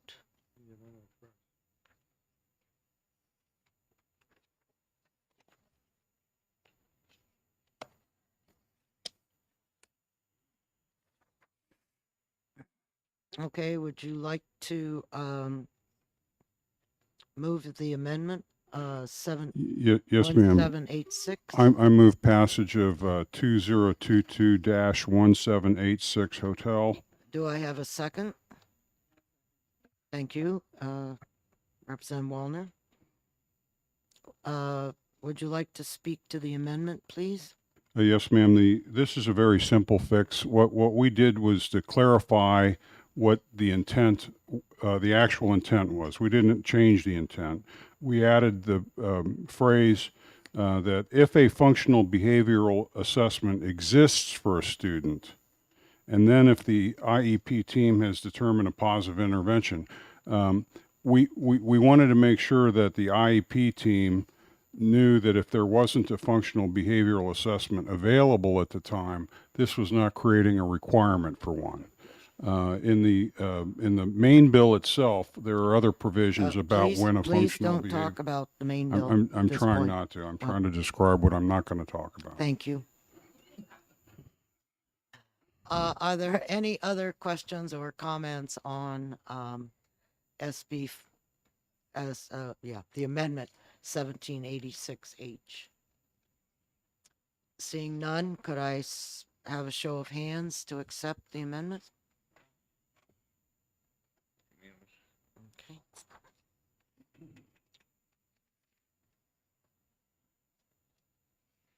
Okay. Thank you very much. Now, Representative Edwards, you have a new motion to pass as amended. Yes, ma'am. I move OTPA on SB 416 using 20221786 hotel as the amendment. Thank you. Would you like to speak? Please. Second. So what? Oh, I'm sorry. Who seconded? Second. Thank you. I got you.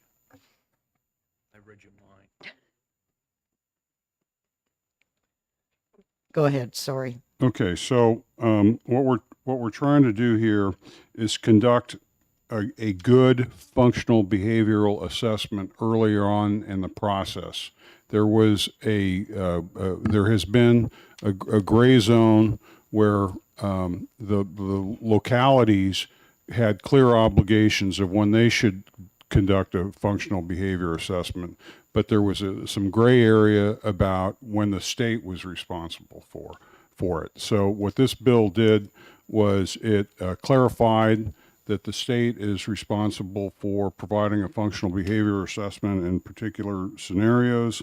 Having that is expected to cost some money. I'm trying to recall the exact amount. I think the first 2 years was something like 1.2 million, but the belief on the Director Ross, who runs this thing, thinks that the benefits of having an earlier functional behavioral assessment will have us do placements earlier and more appropriately, and that there's actually an opportunity to avoid things like some of the out-of-state placements, saving us money. She thinks this could be a net win.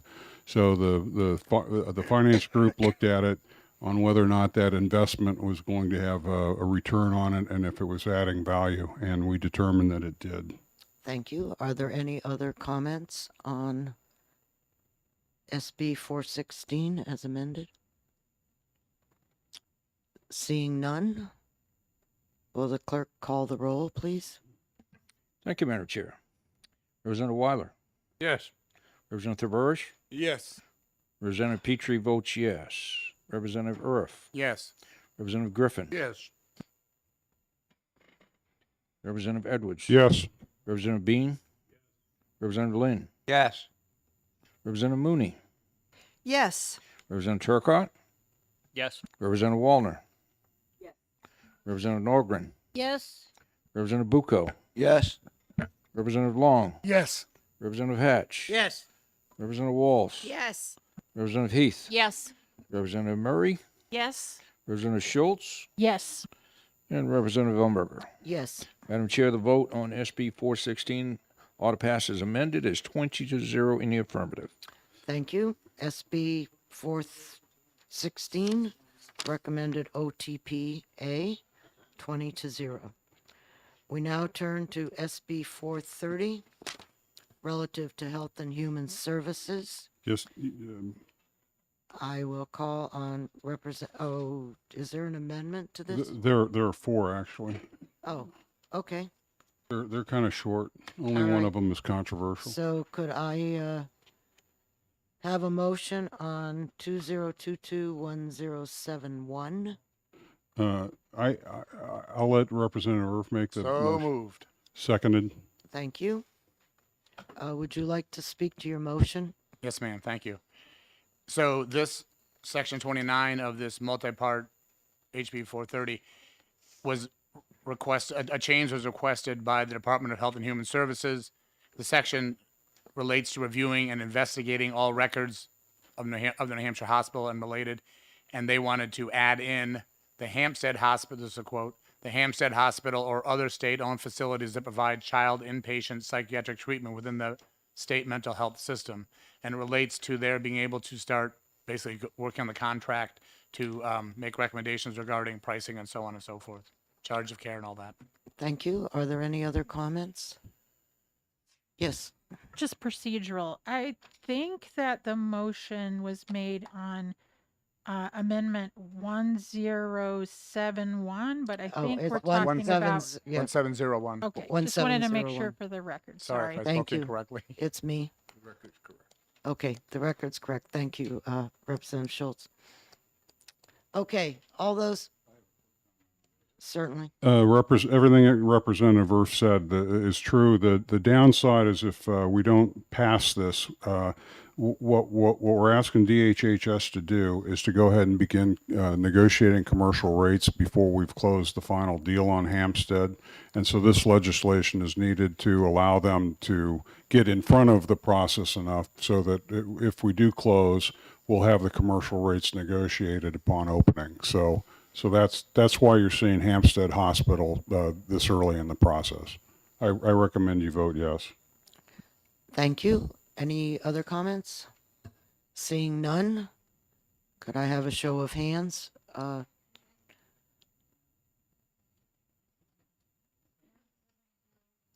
Yeah, 1701. Representative Hatch, is your hand up? That's unanimous. Okay, thank you. What? I thought it, yeah. So there are still 3 more amendments. How do you want to proceed, Yep, Madam Chair? okay. We now turn to, I'll try to read this one correctly, 2022-1778H. Representative Earth, do you have a motion? So I would move acceptance of Amendment 2022-1778H to HB 430, SB 430, sorry. And I'll second that. Okay, thank you. Would you like to speak to your motion, Yes, thank you, Representative? ma'am. So this amendment changes or amends Section 3 of this multi-part bill.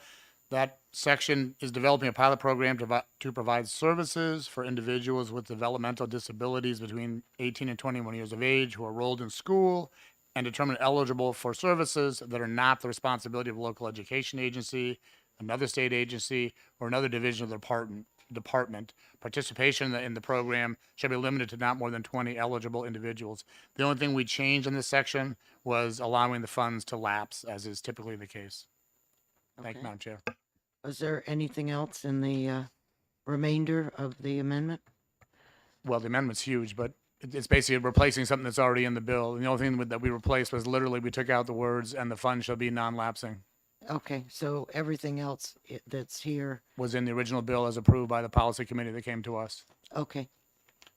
All right, thank you. Are there any other comments? Seeing none, I will ask all those in favor of Amendment 2022-1778H to raise their hand. Okay, 20 to 1. Thank you, Representative Hatch. So we have another amendment. If you'll hang on just a moment, please. Okay. And it'll be Representative Earth.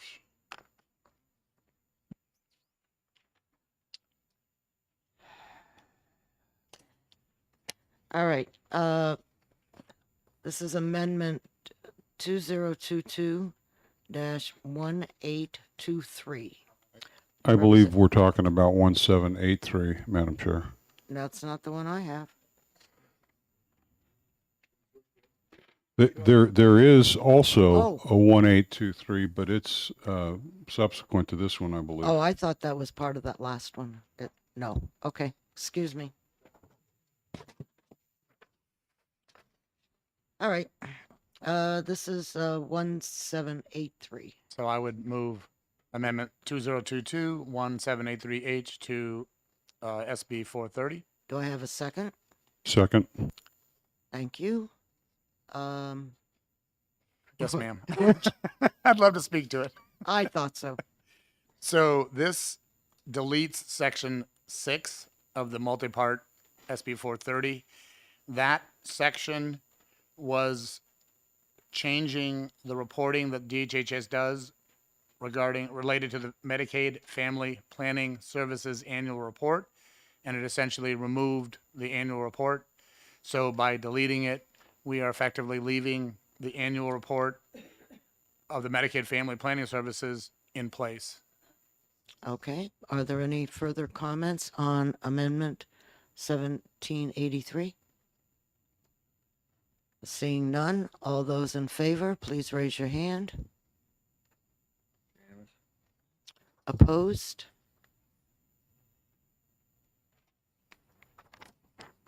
All right, now I can move to Amendment 2022-1823H.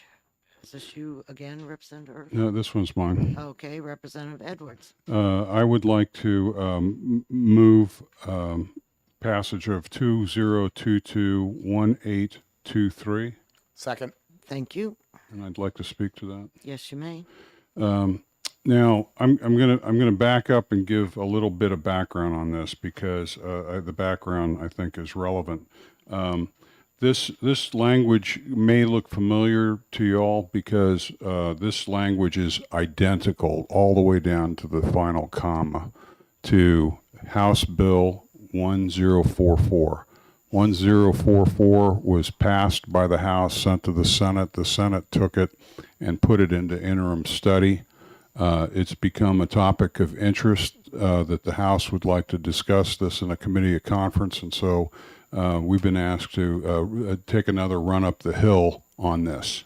Now, I wasn't sure what the procedures were, so by the time I asked the clerk and the clerk could get back to me, I had eaten 2 of the 3 days the committee had to work on it. And so, unfortunately, our blue team colleagues did not get a chance to see this until yesterday. And so what I promised the ranking member was that I would make sure that she had plenty of opportunity to weigh in on any concerns that she has.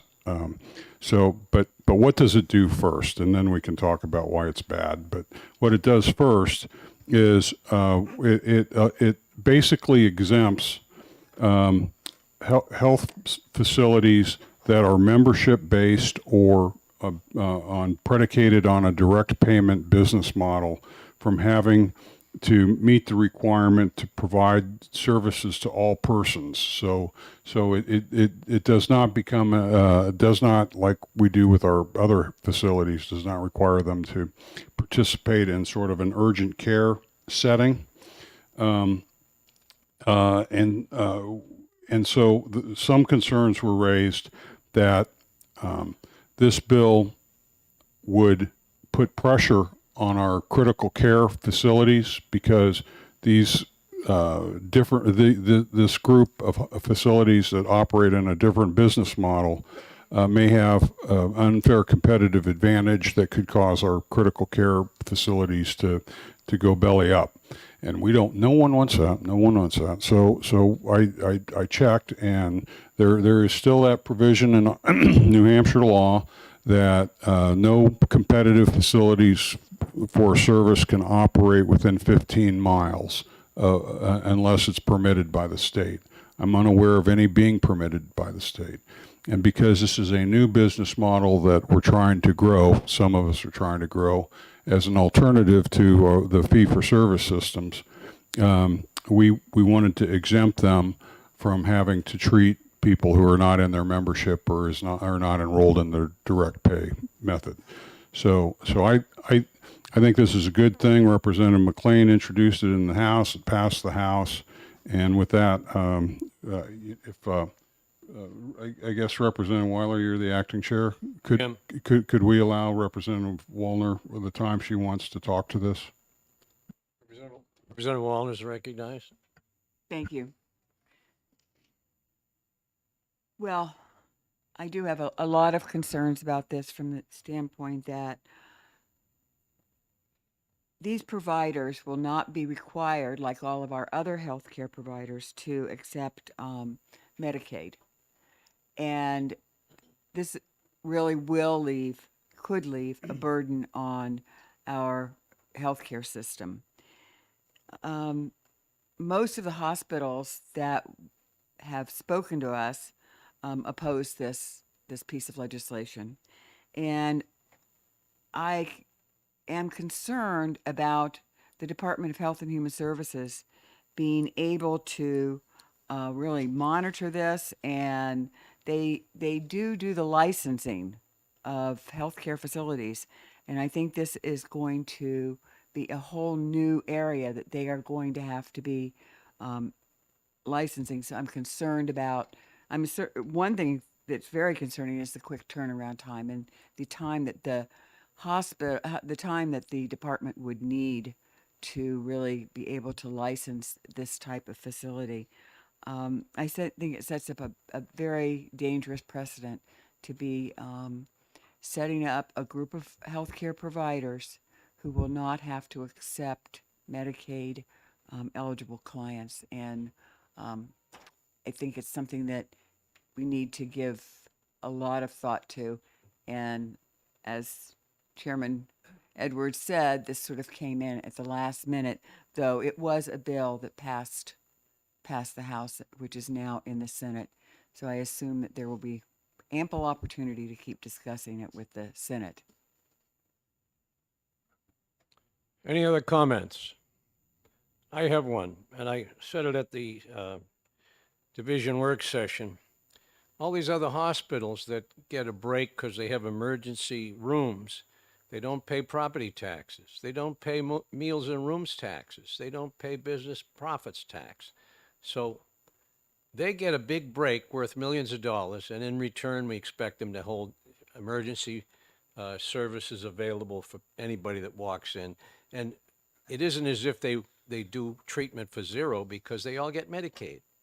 Everybody they treat. If they're not getting Medicaid, they're getting Medicare or private insurance. So in these hospitals that we speak of that we're newly allowing end up paying all the taxes.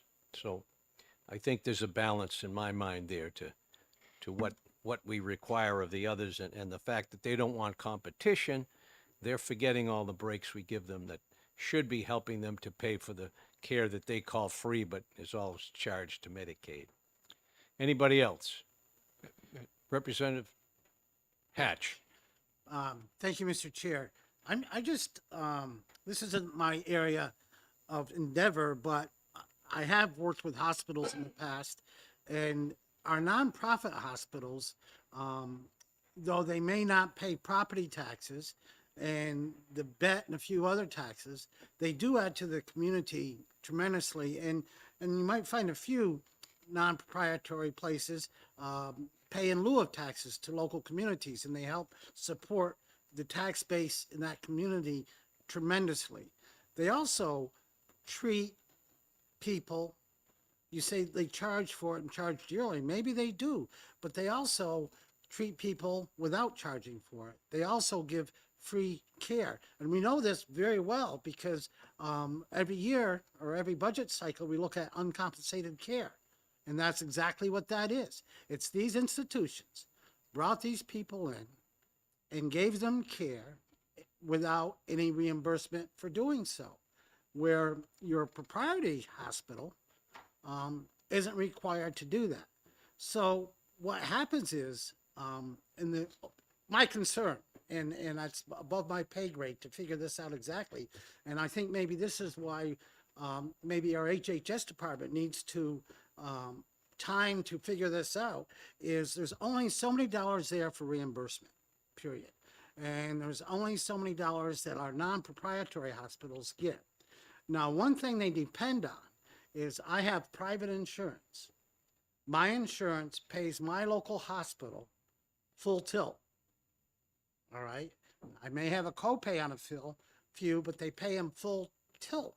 And why that is important is it allows Androscoggin Valley Hospital to have the resources to stay within the community, pay the personnel, and provide this very necessary care to people that do not have insurance and do not have the resources to pay for it.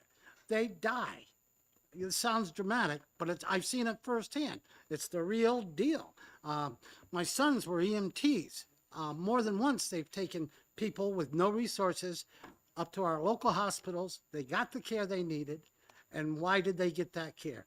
Again, what I just stated is my insurance company for our care pays the full boat, and it gives the hospital those resources. So let's think about what happens to the people that no longer maybe would go to Androscoggin, or they would go to one of these these proprietary hospitals that are often kind of glitzy and nice, and chooses to go there to get their care.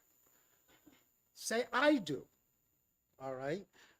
My local hospital will get a hell of a lot less money on a given year that is important to them to provide the care they provide, because the hospital down here that might have a little better room for me or whatever that I go to gets the money that they used to utilize to provide the care. So it's complicated, it's deep, and it's way beyond me to figure out. But I know what I just stated is absolute.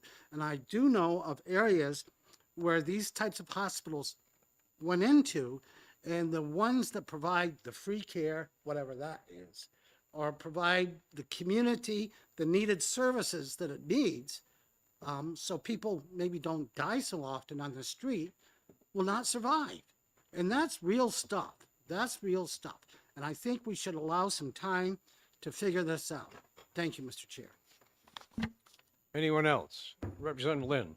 Yes, this is really a question. I guess I would direct it to either Representative Wallner or Representative Edwards. This is obviously not my area, but one of the things that I think you both sort of mentioned that kind of concerns me is that this kind of came up on relatively short notice, that there wasn't a lot of time to sort of think about this and you know, get a lot of input. And so I have some concern about that. I guess one of the things that you mentioned, Representative Edwards, that I think I sort of had in the back of my mind, but I had forgotten about, is apparently there's still, we don't have a certificate of need board anymore, but there's still this 15-mile thing. I guess I wonder how much actual protection that provides, in the sense that a 15, does that really make much of a difference in people in, in other words, I guess to me, whether a doctor's office was in 15 miles or 25 miles of Wyndham wouldn't make that much difference to me, I would think. But so I guess what I'm just saying is that may be something that needs further explanation in terms of its implications for this. And then the last thing that I have is, am I understanding from this proposal that the facilities that would be where it says the facilities that are covered by the unless clause, that they would not have any obligation to provide services even in an emergency situation? In other words, if there was a gunshot, somebody came in with a gunshot wound, could they just say, sorry, we don't, the hospital's 10 miles up the road? So, Representative Edwards, you wish to answer? so I heard two questions. I heard a question about, has there been sufficient time to vet this? And I've heard a desire to hear more about the urgent care setting. On the first point, I would just remind everyone that this bill, as HB 1044, went through the policy committee and passed. And so that policy committee said this is good. And not just the policy committee, but the entire House then subsequently took a vote on it, passed it, and sent it over to the Senate. So while it is true that Division 3 didn't have much time to look at it, as I'm often reminded, we don't do policy. We just do money. All right? And so this is the policy of the policy committee, and it doesn't have a direct, obvious impact on general funds. So it's kind of in the category of approve it because it's outside of our financial purview. The other thing, as you're talking about the urgent care setting, some of these institutions can just be concierge kind of 8 to 5 places, and they aren't necessarily open 24/7. So the point of this model is to be flexible and adaptable to the market, and see if there's an alternative way of delivering care that consumer choice will then go select. So a lot of the concerns I hear about this, because I'm a simple person, I kind of summarize it, is that we're concerned about what consumers may choose if we allow them to. And as I recall, we were promised that if we liked our health insurance, if we liked our doctor, we could keep them. So now here's an opportunity to make good on that promise from 10 years ago by creating a choice in the market. That's my point of view.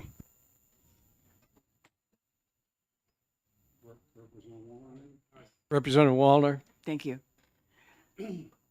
So I guess if this is more of a process statement, I guess if you liked House Bill 1044, you had an opportunity to vote on it whenever it was, a couple of weeks ago, a few weeks ago, and it's over in the Senate, and that's the process.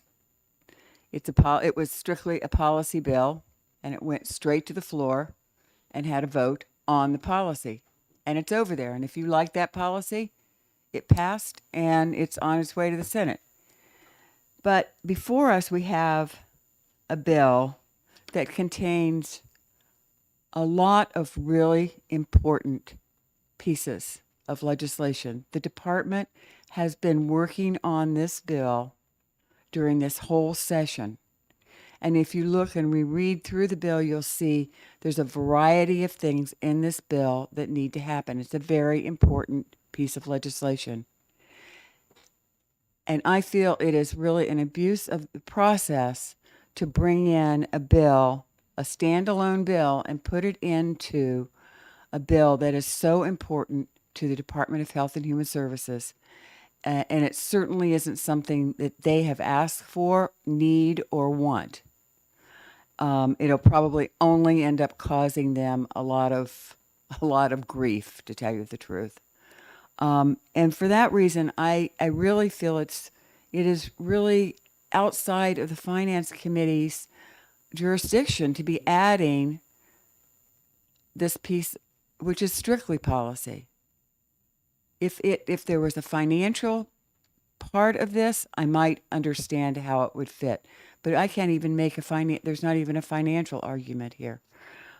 So I urge you not to pass this amendment. I do want to remind all of you, and all of you live in communities that have hospitals or you use hospitals that are close to your community, how important your hospital is and the great benefits that they provide to us. And you're right. If I have no money at all and I fall down and break my leg as I leave the State House, I can go right up to Concord Hospital emergency room and they will take care of me because that's their obligation. The state says you have to do that. Now we're setting up a group of providers who won't have to do that. Madam Chair, may I ask one other question? Yes, Representative Lynn. Thank you. And I apologize for my ignorance on legislative procedure on this, but here's my question. If we reject this amendment, what's the can that issue of whether it should be in or out be raised in a conference committee? Or if we sort of reject this, is that the end of it? It cannot be raised in a conference committee. If we reject it, it will not be part of Senate Bill 430. And the fact that they've gone to interim study on 1044 doesn't even allow for a committee of conference to bring the subject up. Someone could try it in the committee of conference bringing this up again, but I don't know what the chances would be. But it's always possible it could be introduced. But I would like to say that there's 26 hospitals in this state. And in the 30 years I've been watching this, they have not allowed any competition. One of the reasons we got rid of the certificate of need was they would do everything in their power to keep any new medical facility from opening up. And there's some they put out of business that were clinics. And they really abuse their power in my mind. And as I said, they're getting a lot of breaks in taxes in order to pay for all the services that we think they're giving away, but they also get disproportionate share and all this other things. I'd like to see more competition in this health field. And I think by passing this, we could do that. Anybody else? Representative Turco. I'm not quite sure if your question was exactly answered correct. I believe you asked as if this was put into the bill, if it could be addressed further when we got to a committee or conference. I believe the answer to that would be yes. Thank you. Thank you. I appreciate it. Alternatively, if it's not put in, it's what Representative Weiler said, it's a dead letter. Right. Anyone else? All right. We're ready to have a vote on amendment number 1823. If you're in favor of that, please raise your hand.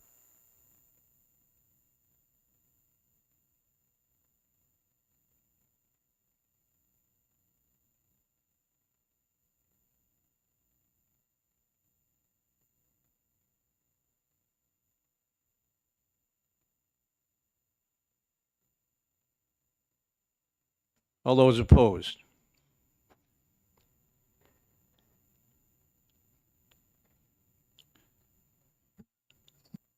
We see 10. There are only 20 people here. All right, you think it was 10? What did you see? All right, we'll do it again. All in favor of adopting this amendment? 1, 2, 3, 4, 5, 6, 7, 8, 9, 10. Okay. All right, again. All opposed? 1, 2, 3, 4.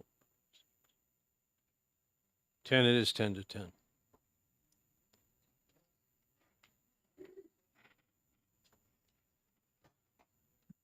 The amendment is not adopted. So at this time, Madam Chair or Yep, Mr. just Chair. a moment, please. We have another amendment, 2022-1871. That's a different bill.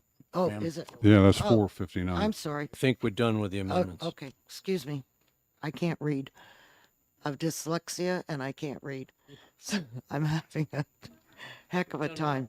I've done well. Yeah. Okay.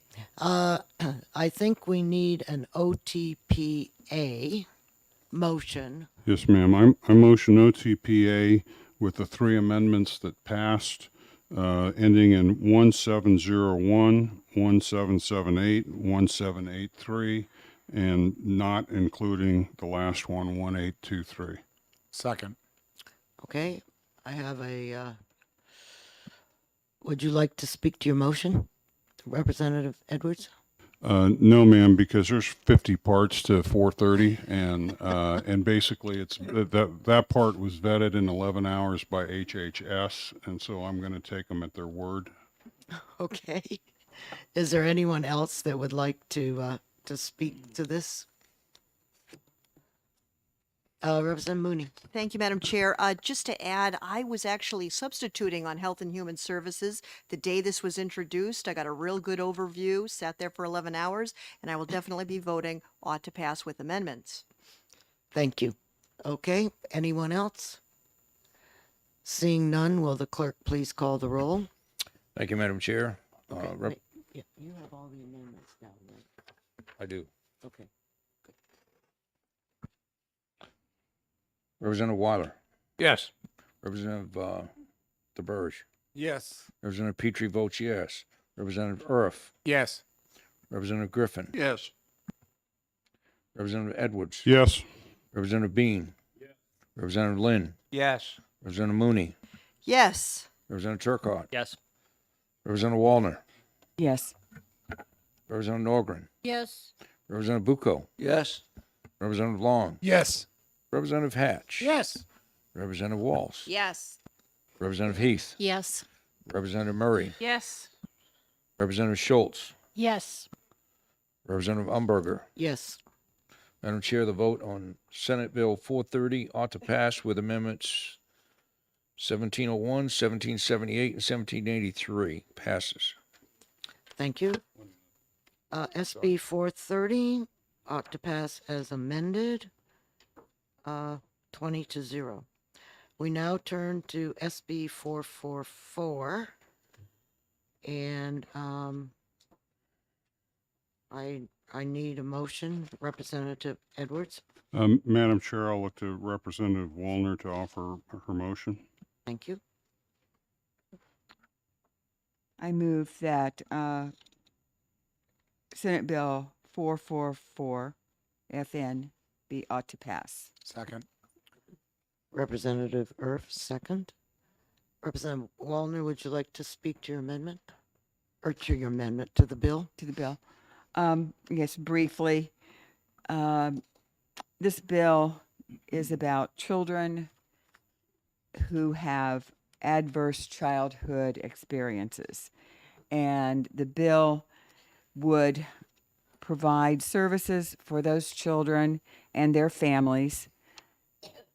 There are a lot of programs that have been designed to help those families when the children are very young. This bill really deals with children under the age of 6, working with their families and with the children.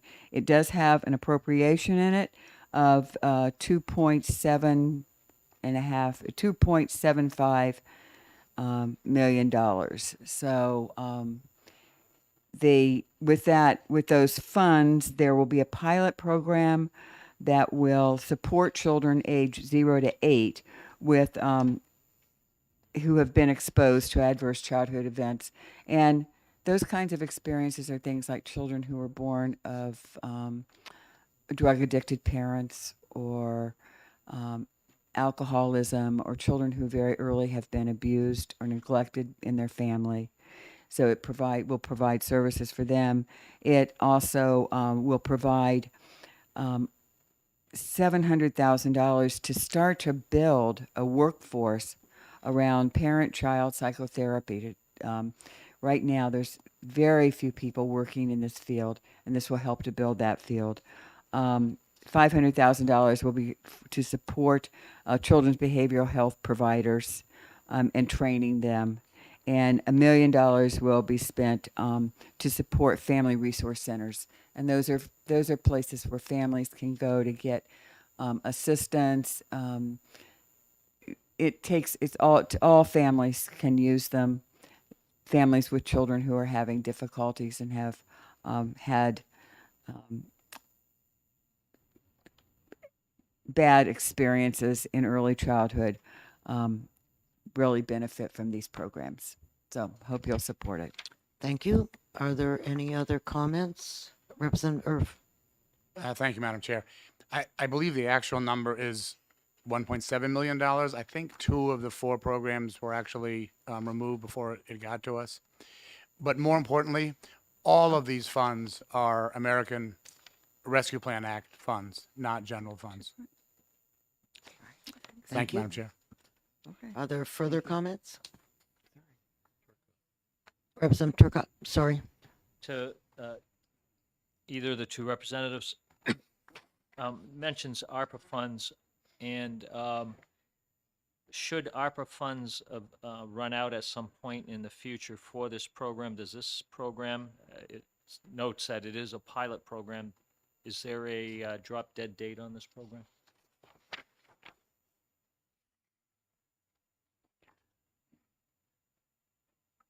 Well, there's only 1 year of funding in this piece of legislation. So if they wanted to continue, if the pilot was successful and they wanted to continue the program, it would have to be included in the next budget, the next biennium budget. So this doesn't go past this period, this fiscal year of 23.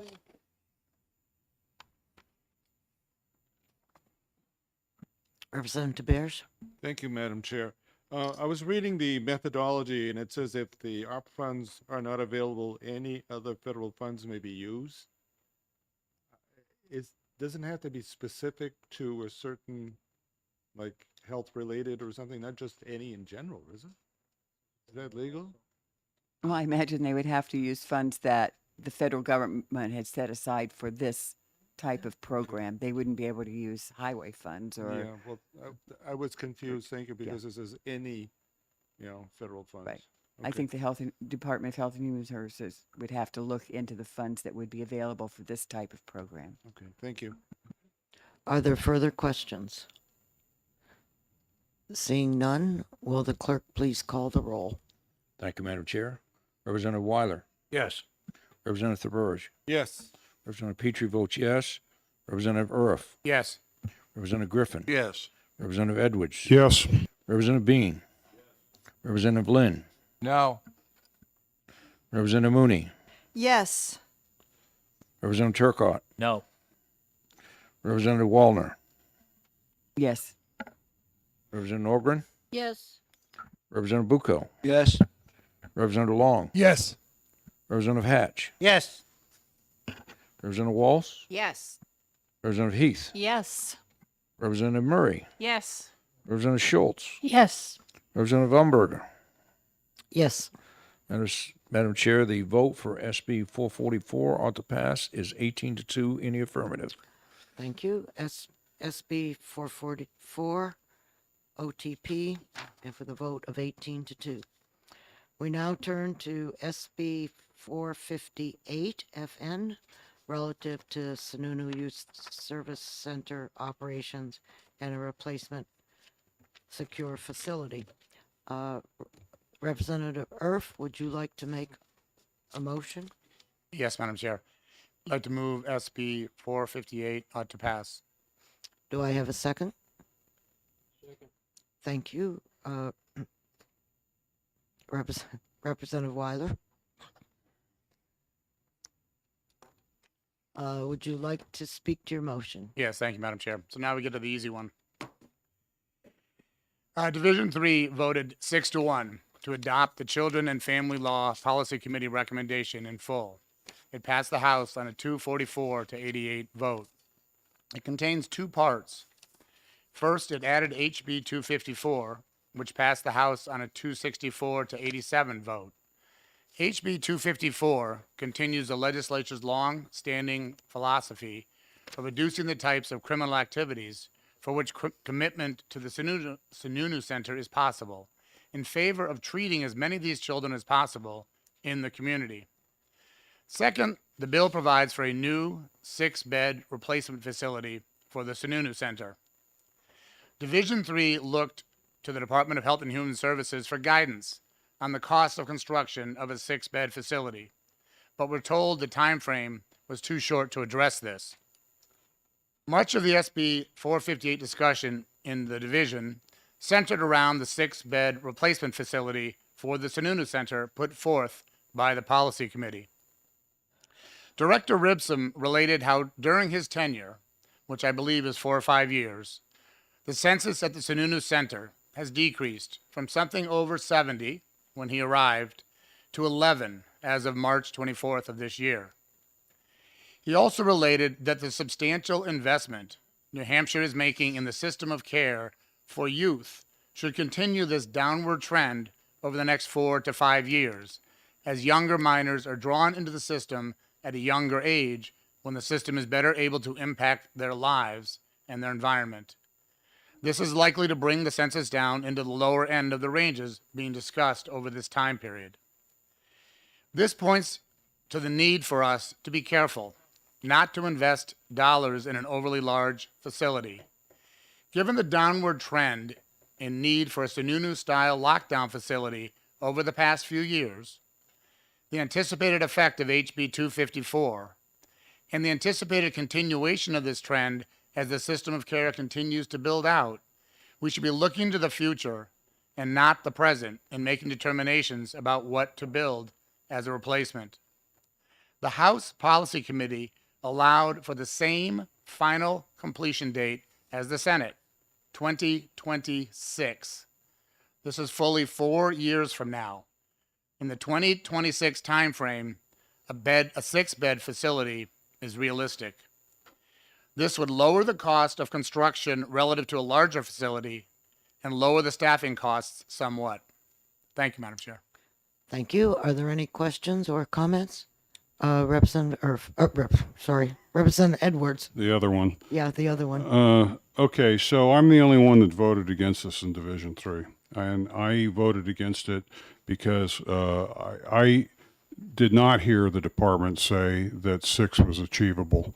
I heard that on hope and aspiration and belief that the system of care that we are building out but is not yet currently proven throughout it gives us the assurance we need to go from our data to 6 beds. So what does our data tell us? Our data tells us that the census at the Sununu Center is somewhere between 10, 14, 18, depending on the kind of the monthly blip. And ignoring that data, a number 6 was picked out of the air.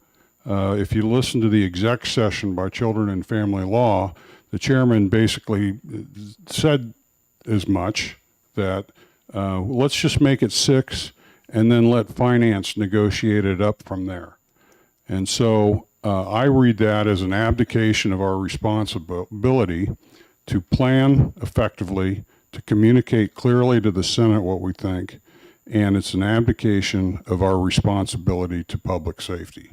Because if we don't have the capacity to not store, but to house these people, these young people, in a secure environment when they need it, then we're going to be endangering the public safety. So before I am comfortable doing that, I would want to walk through the plan. I would want to know when these other catcher's mitts are going to be available so that that these youth do not need to be locked into the Sununu Lake Center. So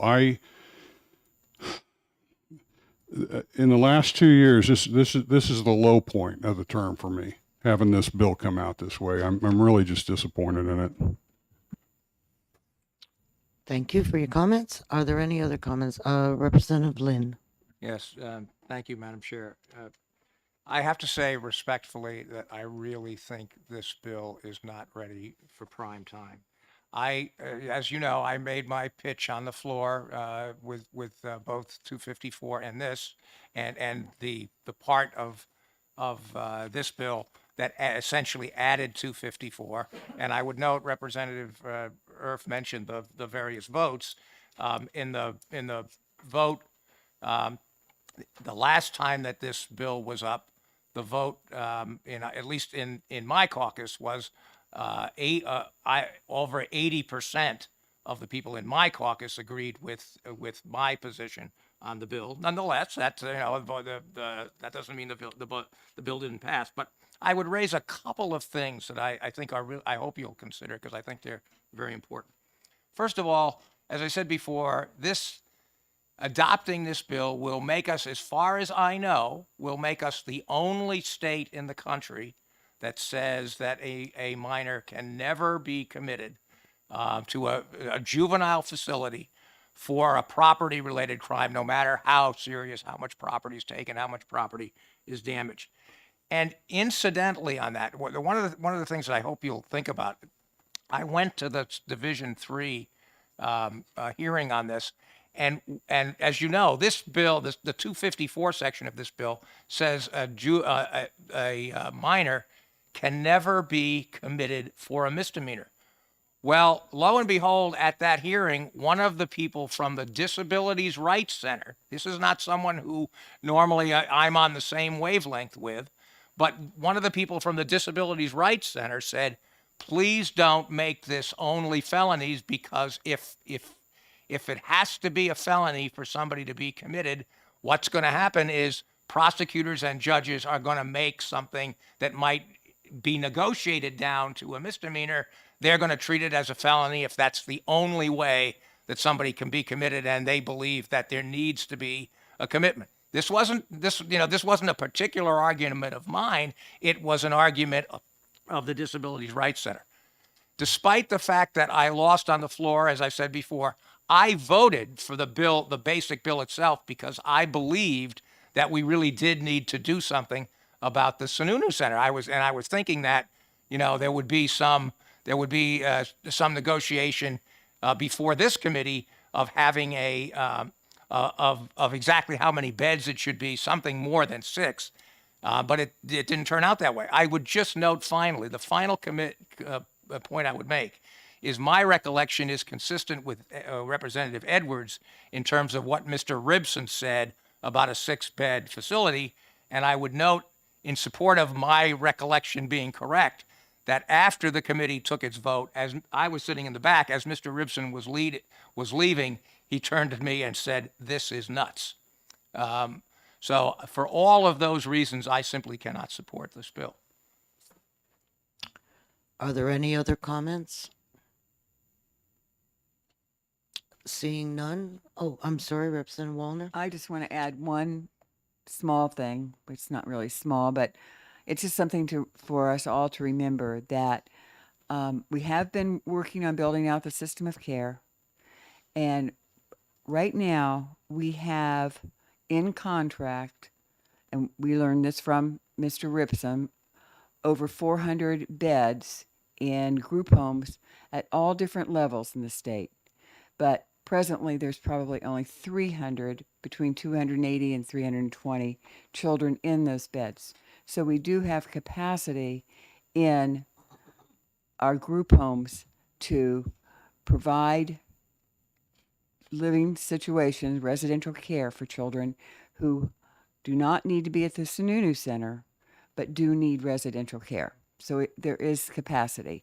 And yes, Mr. Ribson said they're having a hard time hiring, and their Sununu Center's having a hard time hiring too.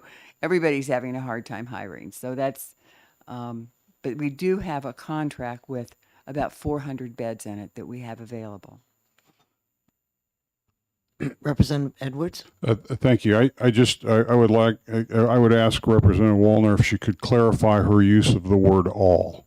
When you said that all of the residents at Sununu could be put into, I think you did, you said that there's capacity for all of the, well, okay, I won't ask you what you said because I apparently am just getting it wrong. But what I think I heard is that we could choose as an option to move Sununu kids into group homes. And I think that there's a security distinction, level 3, level 4, level 5, and what Sununu represents a level 5 security environment where they have all the double security and cameras and all of that.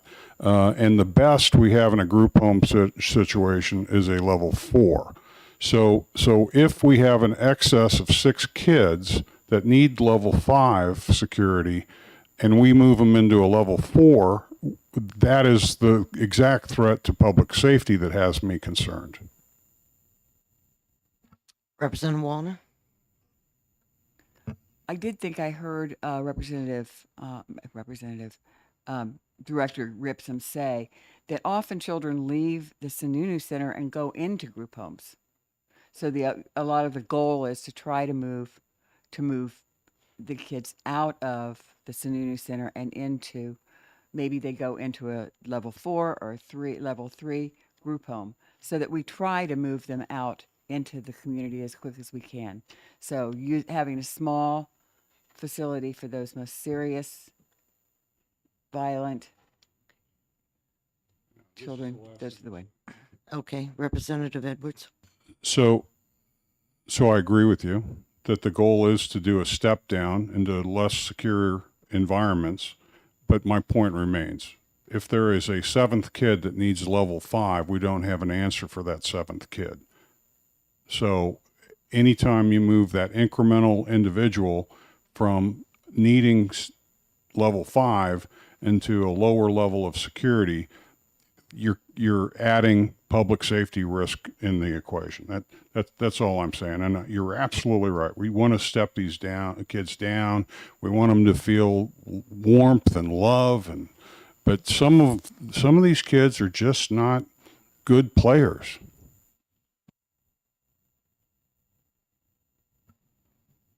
Okay, are there any further comments? I have a question of Representative Edwards. Certainly. Where do you stand to make Talk into your mic. it clear? I assume that's a joke. I am absolutely, here's the problem. That's a really great question. Where am I now? Because we failed to plan, and because this is the only vehicle to continue the planning process, we are in a god-awful place where we have to pass this to keep the process going. If we kill this, then there is no bill and there is no plan to handle what happens, because the current law says Sununu closes at the end of March, and there's no plan other than this plan, which is why this plan was so important and so devastating that we failed to do it right. So, ironically, I hope you all vote yes, but I'm going to vote no. Yes. May I make just one other comment? And I want to thank Representative Walsh for this, because I had completely, I don't think I'm not sure I really had focused on this, and I certainly didn't understand it until she brought it to my attention. But if it's true, as I'm sure it is, that under the Prison Rape Elimination Act, even an adult, even someone that is treated as an adult for purposes of criminal prosecution, if they're convicted, they cannot serve their sentence in an adult facility. They need to go to a juvenile, unless they're separate, which, as I understand it, the New Hampshire State Prison doesn't have. Right? So stop and think about this. What we're saying here is that the number of people under 18 who will be serving a sentence for any crime, either as an adult or the crimes that under the 254 aspect of this would be limited, for which a minor might be committed, are going to be 6 people for the whole state. 6 people. It seems to me, just on its face, that is completely unrealistic. I mean, if there, the idea that there would be that only 6 people under the age of 18 would be serving some kind of a sentence for, and let's assume we limit it to very violent offenders. Only 6. Wow. That's very surprising to me. Thank you very much. Are there any other comments? Seeing none, will the clerk please call the roll? Thank you, Madam Chair. Representative Weiler. Yes or not to pass? Representative Burge. No. Representative Petrie votes no. Representative Erf. Yes. Representative Griffin. No. Representative Edwards. No. Representative Bean. Representative Lynn. No. Representative Mooney. Yes. Representative Turcott. No. Representative Wallner. Yes. Representative Norgren. Yes. Representative Bucco. Yes. Representative Long. Yes. Representative Hatch. Yes. Representative Walls. Yes. Representative Heath. Yes. Representative Murray. Yes. Representative Schultz. Yes. Representative Umberger. Yes. Madam Chair, the vote on SB 458 is auto pass 13-7.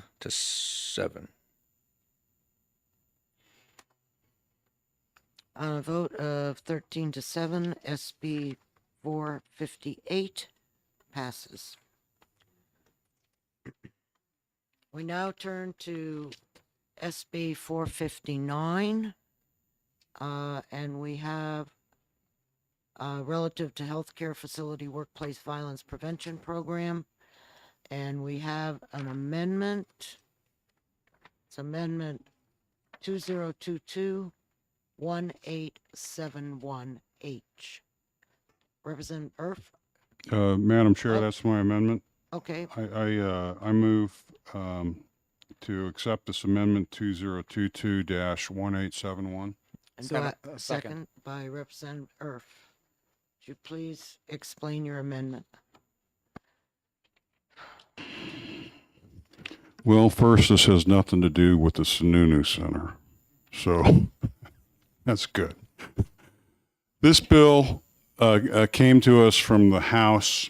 It basically did a few things in it. It established a commission to study workplace violence in a limited set of healthcare environments. It set up a reporting system that included some confidentiality provisions. Is this what the amendment is discussing? We touched on all of these in the amendment. So every topic I've just said is in this amendment. Okay, fine. So it's not, I mean, we're talking about the amendment, not the bill. I'm trying to. Okay, please. Okay. So it came that way. And then it has a very oversimple definition in it. So what we did was we looked at it and we agreed that with the hospital systems and the nurses, that workplace violence in these settings is a very real problem. What we heard was that the hospitals and the nurses have all, and some of the urgent care settings have all sort of agreed finally after 4 or 5 years of batting this around that they wanted to do something. So what we did was we respected that with this amendment, that we're going to have these programs, but rather than have them mandatory with a coercive aspect of things like fines, we modified it to keep it still compulsory for their participation, but we removed the fines in this amendment.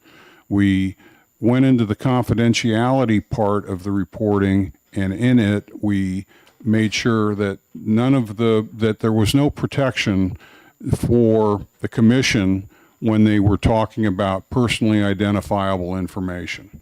So we kept personally identifiable information out of the commission dialogue.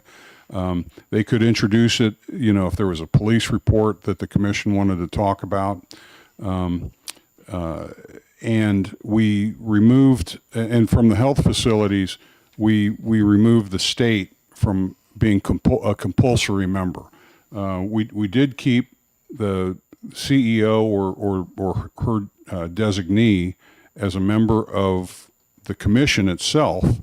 So because our New Hampshire hospital has a really good workplace violence program that's worthy of emulation. So we're not mandating they participate in the program, but we are putting that CEO or designee onto the board so that it's easier to share and so that the state has some direct communication with this commission. So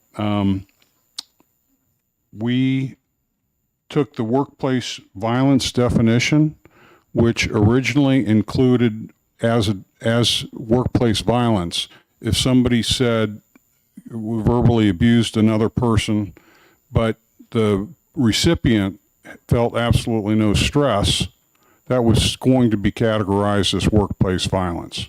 And so we wanted to get real numbers, and so we split out the distinction between things that we would agree is workplace violence, and from another category called harsh words. And so we want the reporting to be distinct so that we actually know the scope of the problem. So I guess in summary, we retained the kind of the compulsory nature of the commission and the programs, with the exception of exempting state facilities and any urgent care centers that have less than 3 centers in their constellation. We modified and I think improved the data privacy aspect of the bill. We removed the penalties, and since we were removing a stick to use against the non-compliant ones, we created a carrot by having the department maintain a website where everyone's active participation would be listed. And that way, if, say, Boondoggle Hospital should be participating and doesn't, then there would be a regular ability to report that they're inactive or not participating, and then the nurses and the community can get upset at them instead of having the commissioner fine them. So, we voted this out of Division 3 this morning. It took a little while to get the amendment put together. I think it's fair to say that both the Nurses Association and Hospitals Association believe that this is an acceptable bill. They've been trying for 3 or 4 years to get this going. This will get it going. Some of the main architecture things that they wanted are preserved, but we softened the edges of the coercive aspects of the bill. So with that, I'll stop and take questions if there are any. Are there any other comments, questions? Representative Lynn. Yes, thank you, and thank you, Representative, for taking my question. I was in for at least part of the Division 3 hearing on this because I was waiting for 458 yesterday or the day before, whenever it was. And you raised a number of questions to witnesses at the hearing about, as I understood it anyway, about why was it necessary to have this be other than completely voluntary. And I thought those were very good questions, and I'm not sure I really heard particularly good answers from the witnesses. And so I guess I would pose the question again: why all of this sounds like it's very important and a very good thing to happen, but why can't the hospitals just do it on their own? I think that's an excellent question. I don't think I heard really an adequate answer to the question, but to be fair to the process and the people who participated in it, it's really important that this program get established. The nurses, the work staff, they're really crying out that they want this program. It's been 3 or 4 years of trying to get it going without success. It's the process of having this legislation that really puts the stake in the ground that it shall happen. And I think that as a philosophical matter, if they all really want to do it, it could be more voluntary than what we left it. I made some trade-off decisions in the drafting of this to go ahead and leave the compulsory nature of the commission and the program in place, but removing the active penalties other than what could be brought to bear by community pressure through the use of the website. And to that, it's more compulsory than I'm comfortable with, but I think when you're making sausage, this is a reasonable accommodation. Thank you. Are there any further questions? Representative Mooney. Thank you, Madam Chair. I believe Representative Nordgren has had her hand up, so I'll yield I'm to sorry. her. That's okay. Okay, Representative Nordgren. Yeah. No, I just wanted to compliment the chair and Division 3 in particular. I think this was a scary process that we started on. I think the Hospital Association and a lot of those stakeholders were worried what we were going to come up with, but in the end, the Hospital Association and the people, some of them who were in the audience today, agreed with it. I think the primary issue, I think, was the agreement on making it mandatory and not voluntary, because we felt if one hospital dropped out, then it wasn't a worthwhile process. But I think the product we ended up with was agreeable to all parties, which I think was a huge accomplishment. Thank you. Representative Mooney. Thank you, Madam Chair. At one point, this bill had a warrantless arrest provision. I just want to confirm that is still no longer part of your amendment you're introducing today. Just to back up a little bit, the warrantless arrest component of this was removed by HHS in the House before it came to us. There was no appetite for adding it back because the belief, I think, of the House and certainly most of the Division 3, my guess is that if there are issues with warrantless arrests in New Hampshire, it's bigger than the hospital system. And so it really ought to be addressed as a more comprehensive thing by the criminal justice or judiciary and not by HHS. So we did not attempt to bring that back in. Representative Turcott? Thank you, Madam Chair. I'm going to echo a little bit of what Representative Lynn asked, and that is I'm baffled by the mandatory nature of the bill. The Hospital Association, of course, I wasn't in the hearings, but if the Hospital Association, the Nurse Association, and everybody involved is in favor of this, my question would be, why hasn't anything been done over the last 3-4 years or whatever the time frame?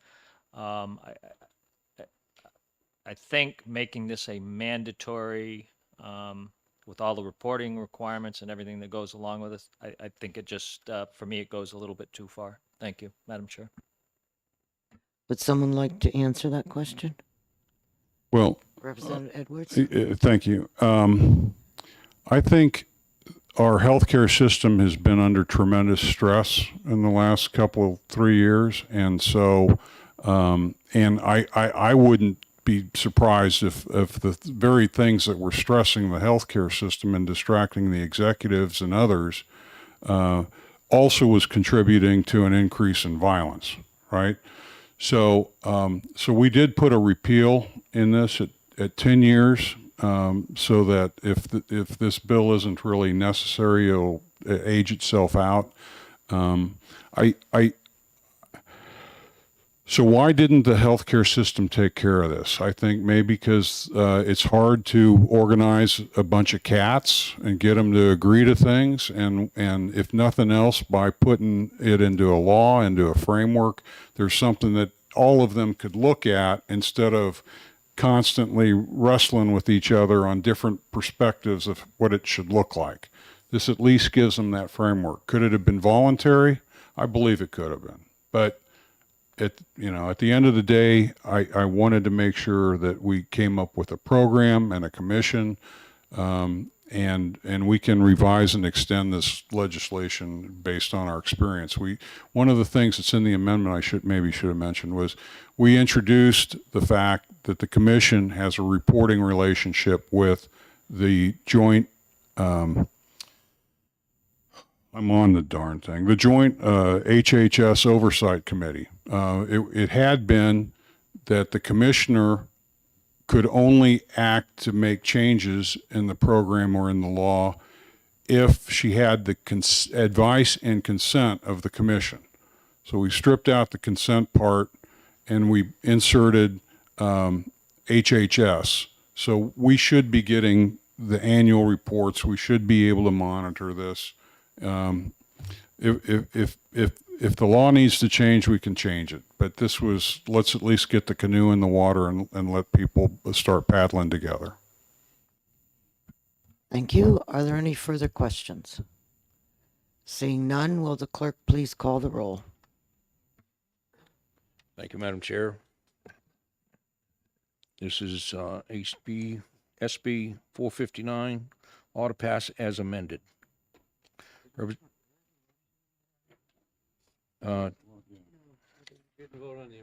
No. Oh, yeah, that's right. I'm sorry. You got to pass. Yeah. Yep. All those in favor of Amendment 2022 1871? Believe it's unanimous. No, it's not. Yeah. Oh, 18-2. Yeah. Mm-hmm. yeah, opposed. Just so, Opposed? just so we see. 18-2. All right, now we need to. Okay, now I need a motion ought to pass. Madam Chair, I'd like to move ought to pass with amendment on SB 459 using amendment 2022-1871 hotel. Second. Thank you. Is there any further discussion on the bill? Good. Seeing none, now the clerk can call the roll. Second try. Yeah. Okay, this is Senate Bill 459, ought to pass as amended. Representative Weiler. Yes. Representative Burge. Yes. Representative Petrie votes yes. Representative Earth. Yes. Representative Griffin. Yes. Representative Edwards. Yes. Representative Bean. Representative Lynn. No. Representative Mooney. Yes. Representative Turcott. No. Representative Wallner. Representative Norgren. Representative Bucco. Representative Long. Representative Hatch. Yes. Representative Walsh. Representative Heath. Yes. Representative Murray. Representative Schultz. Representative Umberger. Yes. Madam Chair, the vote on SB 459 ought to pass as amended is 18 in the affirmative and 2 in the negative. Will there be a minority report? Okay, thank you. SB 459 OTPA passes 18-2. Okay, the last time I checked with Janet, these people may not go home. Uh-oh. Hatch, Waltz, Turcott, Wallner, and Umberger. Okay? These are, those four were all minority reports that Janet had not received. I said the last time I talked to her. Update. Got an update. Okay, so Representative Turcott, you may go home. But- Madam Chair, Yes? I was going to, this is really a question to Representative Edwards. I'm sort of in the middle of drafting a minority report on 458, if you're comfortable with that. Or if you've already done it, that's fine. Representative Edwards has already done. A minority report on 458. Oh, That's okay. correct. Oh, all right. That's correct. That's fine. Thank you. Okay, I thank you all, and Janet will thank you all when you get your reports in. So please, they got to go in tonight. Thank you.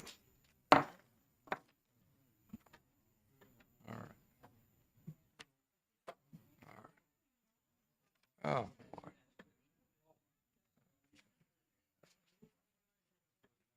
Aye.